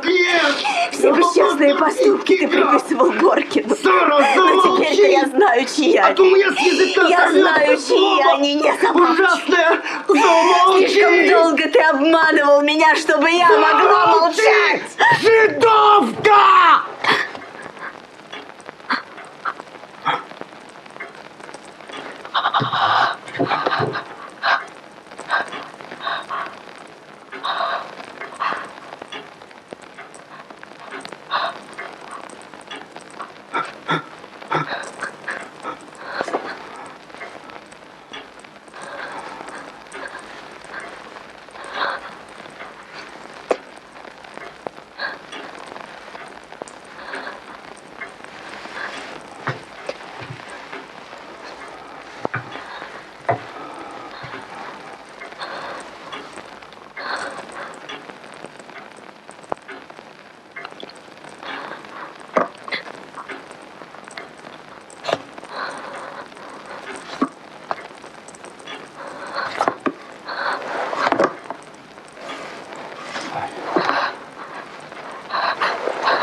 Иди теперь обманывай Лебедеву.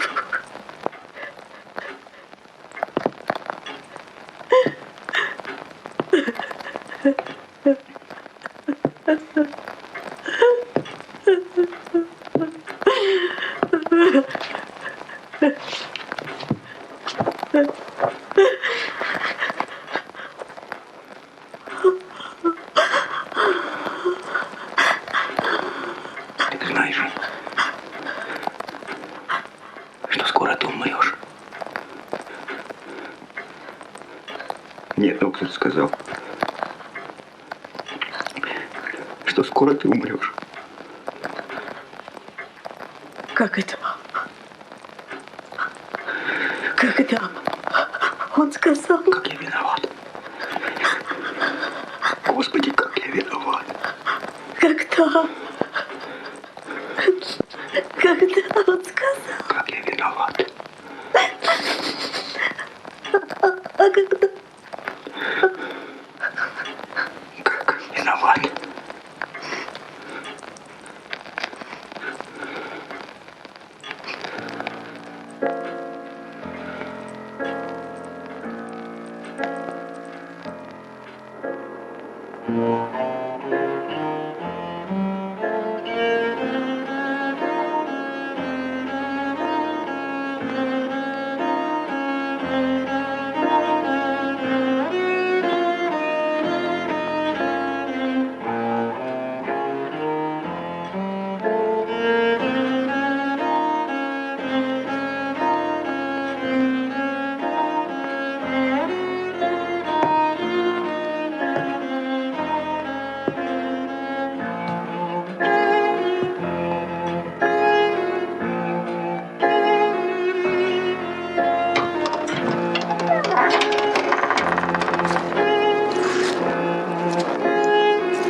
Вот такой! Море удовольствия получает! И стойте! Рот не разевайте! Билет покупайте!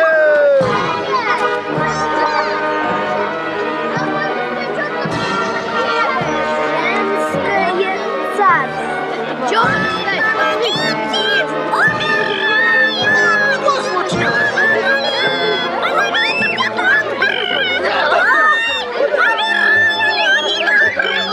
Сейчас буду лечить тебя. Здравствуй, больной. Что там? Да не вмещись очень долго. Где болит? Тут?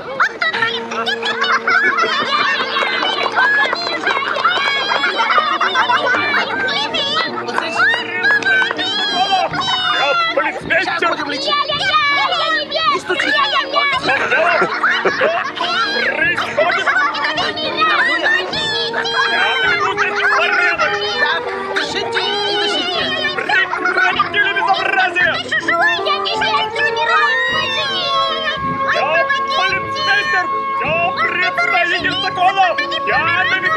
Даже не получше лекарства от всех медиков. 3 рубля.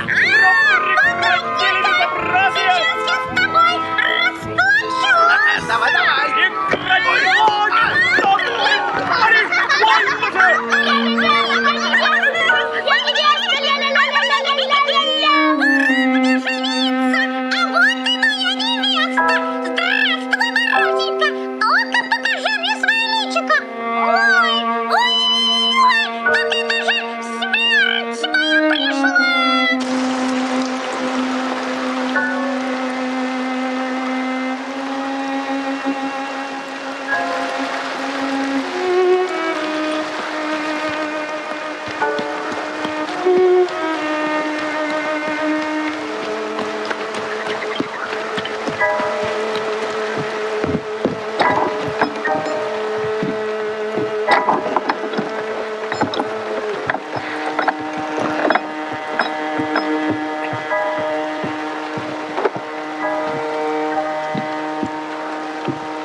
Свадьбы не будет.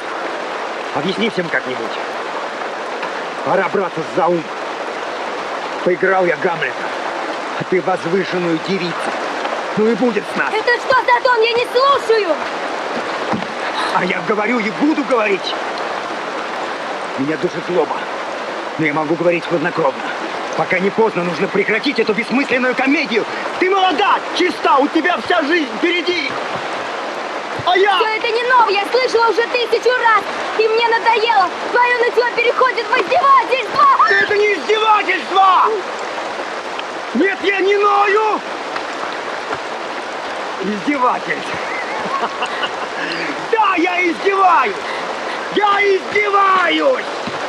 Если бы можно было издеваться в 1000 раз сильнее над самим собой и заставить хохотать весь свет, я бы сделал это! Нет, это не злость, это сумасшествие! Ты думаешь?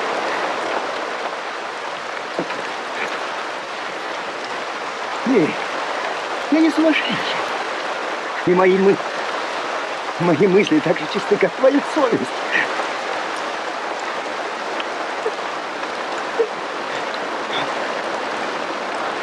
Мы любим друг друга.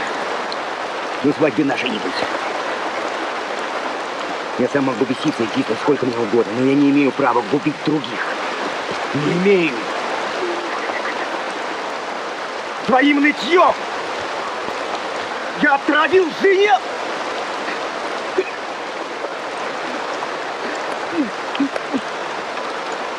Последний год жизни!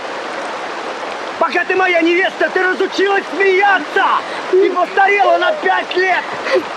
Твой отец, которому все было понятно в этом мире, по моей милости, перестал понимать людей! Николай! Не перебивай! Я язык свиреп, но прости меня, душит. Злоба иначе говорить я не могу. Никогда я не клеветал на жизнь. Но старший брюзгой! Я против своей воли, клевещу на нее, ропчу на судьбу, жалуюсь.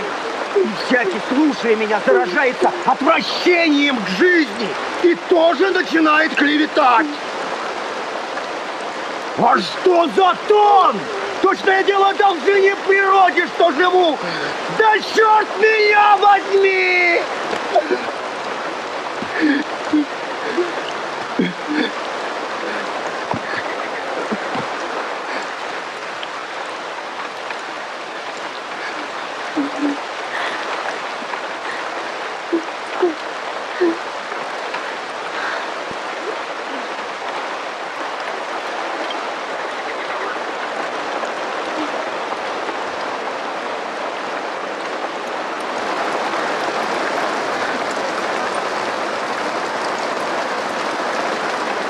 Что тебе нужно? Хороший вопрос. Что тебе нужно? Я погиб безвозвратно, ну уже. И пора нам обоим понять. Я погиб. Я буду твоей женой. Я хочу ей быть.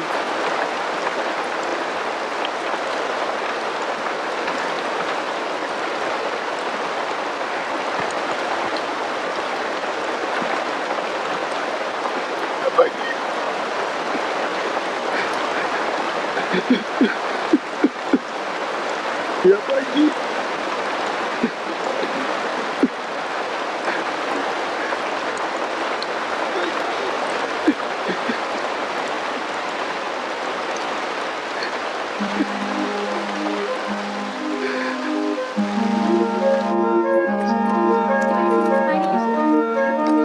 Вчера объявил маленький шлем на трепах, а взял большой. Только опять этот Барабанов мне всю музыку испортил. Играем, я говорю без козыря, и он пас. 2 трефы, он пас. Я 2 бубна, 3 трефы. И представьте, можете себе представить, я объявляю шлем, а он мне не показывает туза. Покажи он мне, мерзавец, туза. Я бы сразу объявил большой шлем, я без в карты козыря. не играю, потому не сумею разделить ваш восторг.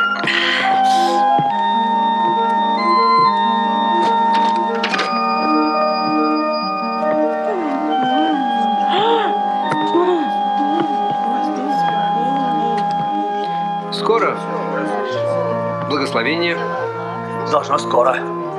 Зюзюшку в чувство приводит. Белуга ревет. Приданого жалко. А не дочери? Приданого. Да и обидно. Женится, значит, долго не заплатит. Зятя вы векселя не протестуешь. Да. Да. Это было. Мне нравятся стихи собственного сочинения.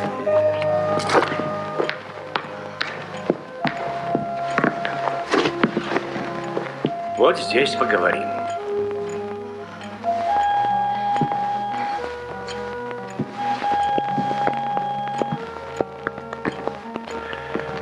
Ты слушай меня внимательно и с должным благоговением. Дело вот в чем.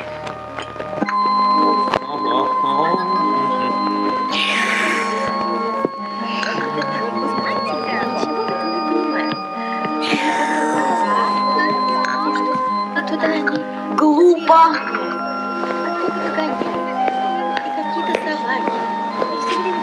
Мужик.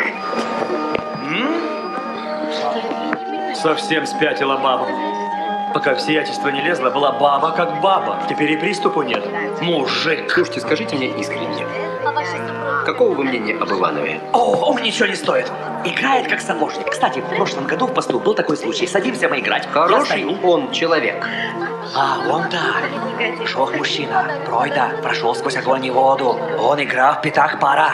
Нюхом чует, что где плохо лежит. Нарвался на жидовке, съел гриб и теперь подбирается к Зюзюшкиным сундукам. Об заклад бьюсь. Будь я трижды анафема, если через год он Зюзюшку по миру не пустит. Он Зюзюшку, а граф Бабакину. Денежек заберут. Будут жить, поживать, до добра. Доктор, а что это вы бледный такой? На вас лица нет. Ничего, это так. Вчера лишнее выпил.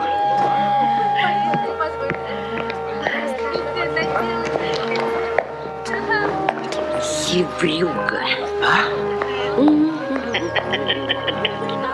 Молодец, молодец. Австралия. И смотри, что потом не было разговора. Папа! Так, молчи. Молчи. Молчи. Это только цветочки. А еще будут и ягодки. Приданого тебе назначается 15 000 рублей. Принимая во внимание, что Николай Алексеевич должен твоей матери 9 000 рублей, из твоего приданого делается вычитание. Ну-с. Для чего ты мне это говоришь? Да.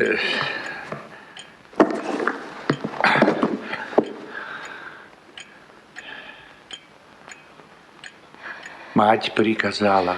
Оставьте меня в покое. Если бы ты хоть немного уважал меня и себя, то не позволял бы разговаривать со мной таким образом. Не нужно мне вашего приданого. Я не просила и не прошу. Ну что ж ты, доченька, так на меня набросилась? У Гоголя 2 крысы сначала понюхали, потом ушли. А вы, эмансипе, не понюхавши, набросились. Оставьте меня в покое. Не оскорбляйте моего слуха вашими грошовыми расчетами. Тьфу ты! Все-то вы сделаете, что я себя ножом пырну или человека зарежу. Та день-деньской ровно ревет. Зудит, пилит, копейки считает. А эта умная, гуманная, черт подери, эмансипированная, не может понять родного отца. Я оскорбляю вслух.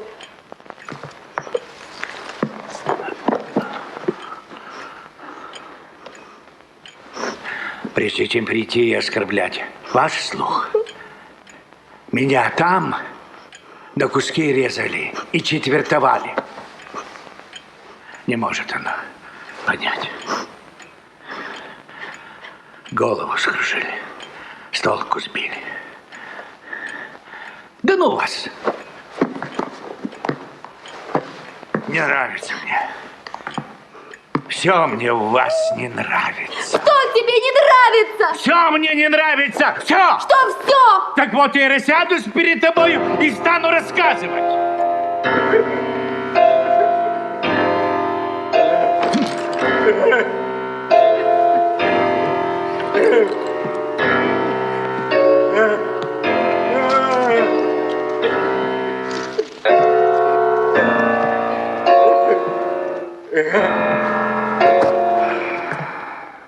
Батюшки, Матвей, граф, что с тобою? Матюша, родной мой, чего ты плачешь? Я взглянул сейчас на виолончель и вспомнил жидовочку.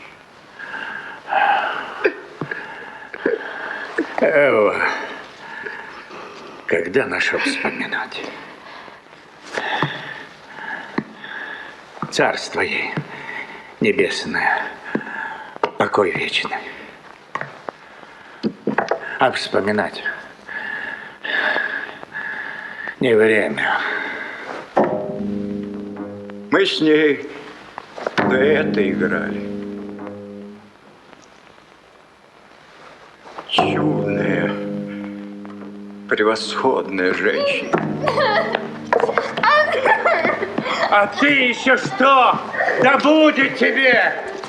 Паша, когда солнце светит, то и на кладбище весело. Когда есть надежда, то и в старости хорошо.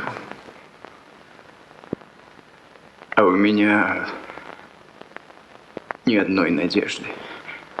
Ни одной. Паша, дай мне денег. На том свете поквитаемся. Я съезжу в Париж, погляжу на могилу жены.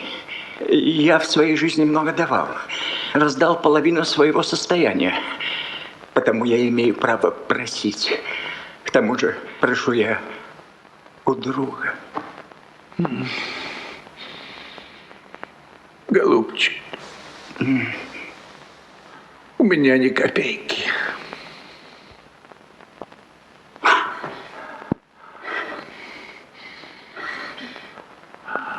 Впрочем, хорошо, хорошо. То есть я не обещаю, а понимаешь ли, хорошо, хорошо.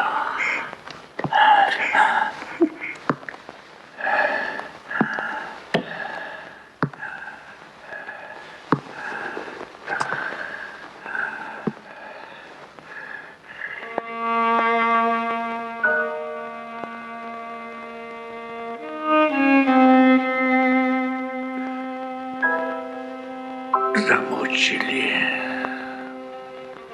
Николай Алексеевич! Ей-богу, Коля. Вас в церкви давно ждут. Положите такой. Неужели вы даже этого не понимаете? Николай Алексеевич, вы меня там вы...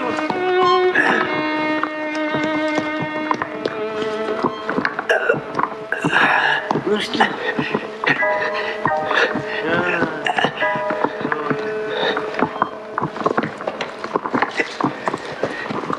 Николя!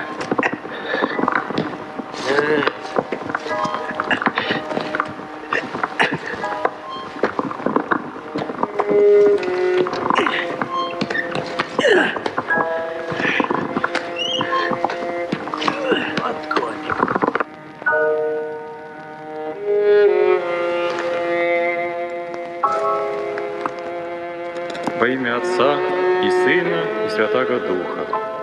Аминь.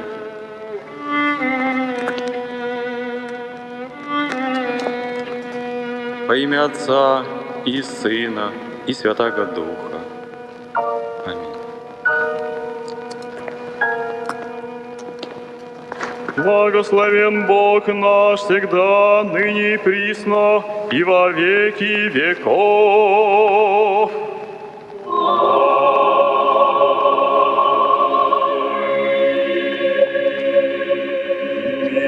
Господу помолимся. помолимся.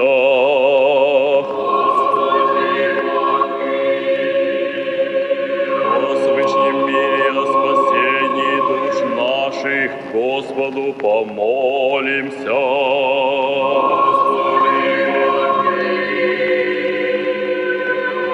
О свышнем мире и о мире всего мира, благосостоянии святых Божьих церквей и соединении всех, Господу помолимся.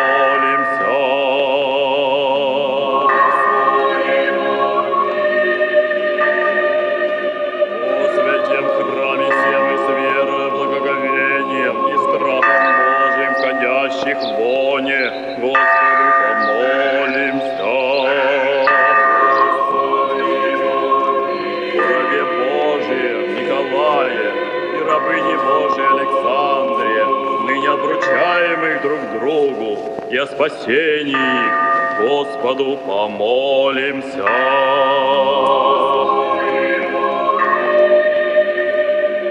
Во имя Отца и Сына и Святого Духа. Аминь.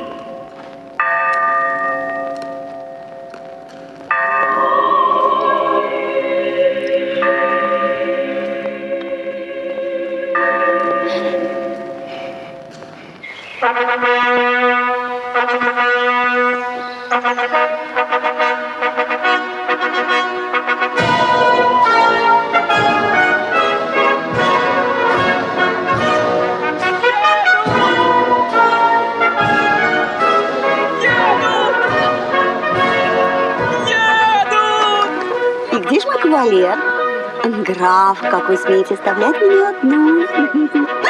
Противный. Оставьте меня в покое, я вас ненавижу. Ненавижу. Что? Да как он смеет? Я говорю, без козыря он пас. Да что ж это такое-то? Я 2 трефы, а он пас. Да просто белины, что ли, объелся? Да разве можно так играть?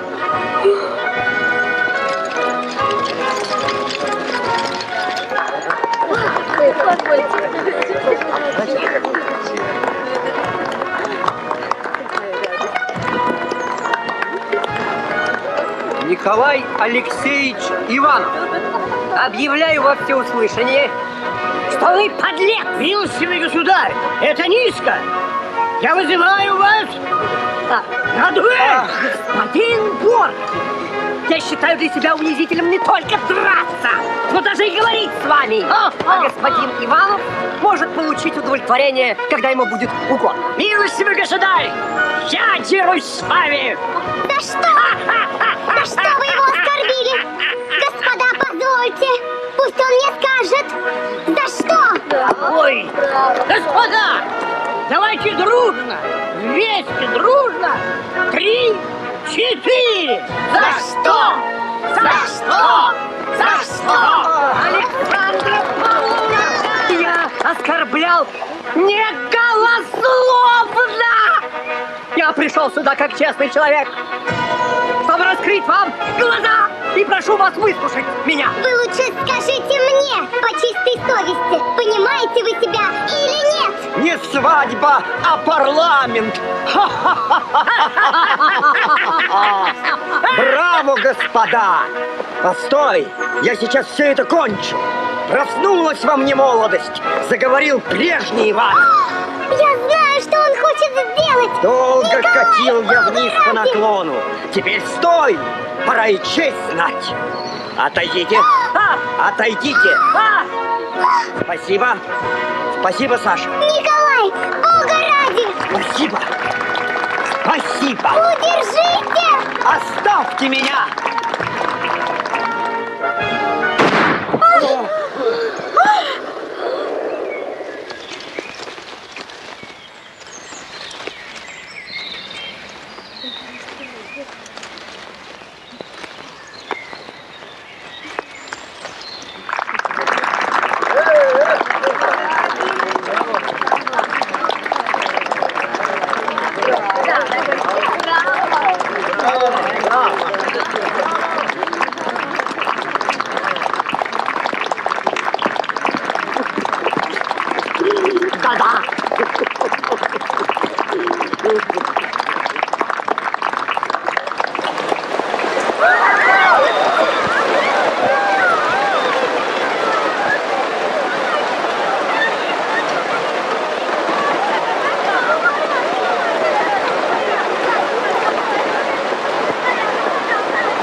Принесите воды.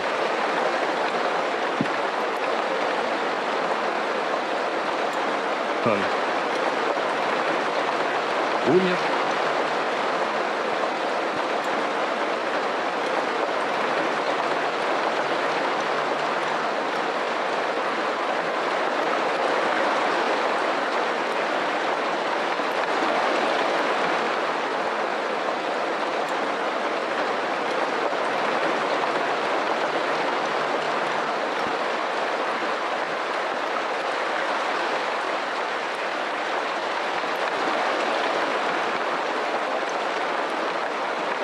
Был я молодым,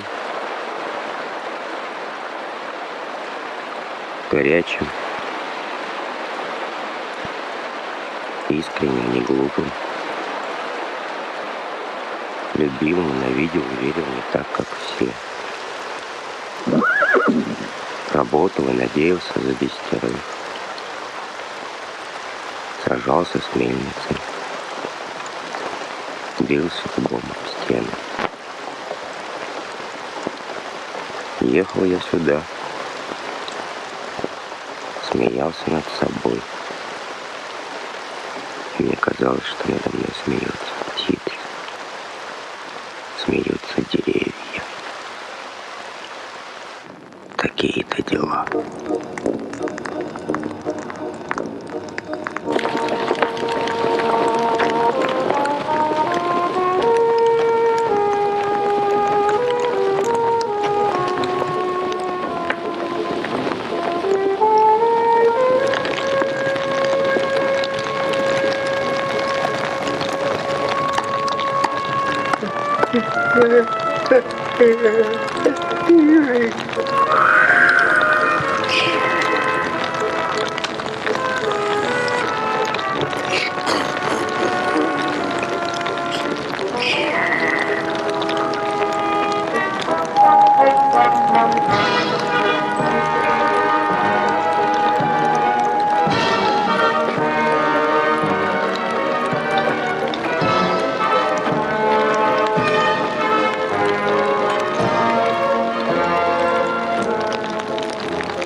Thank you.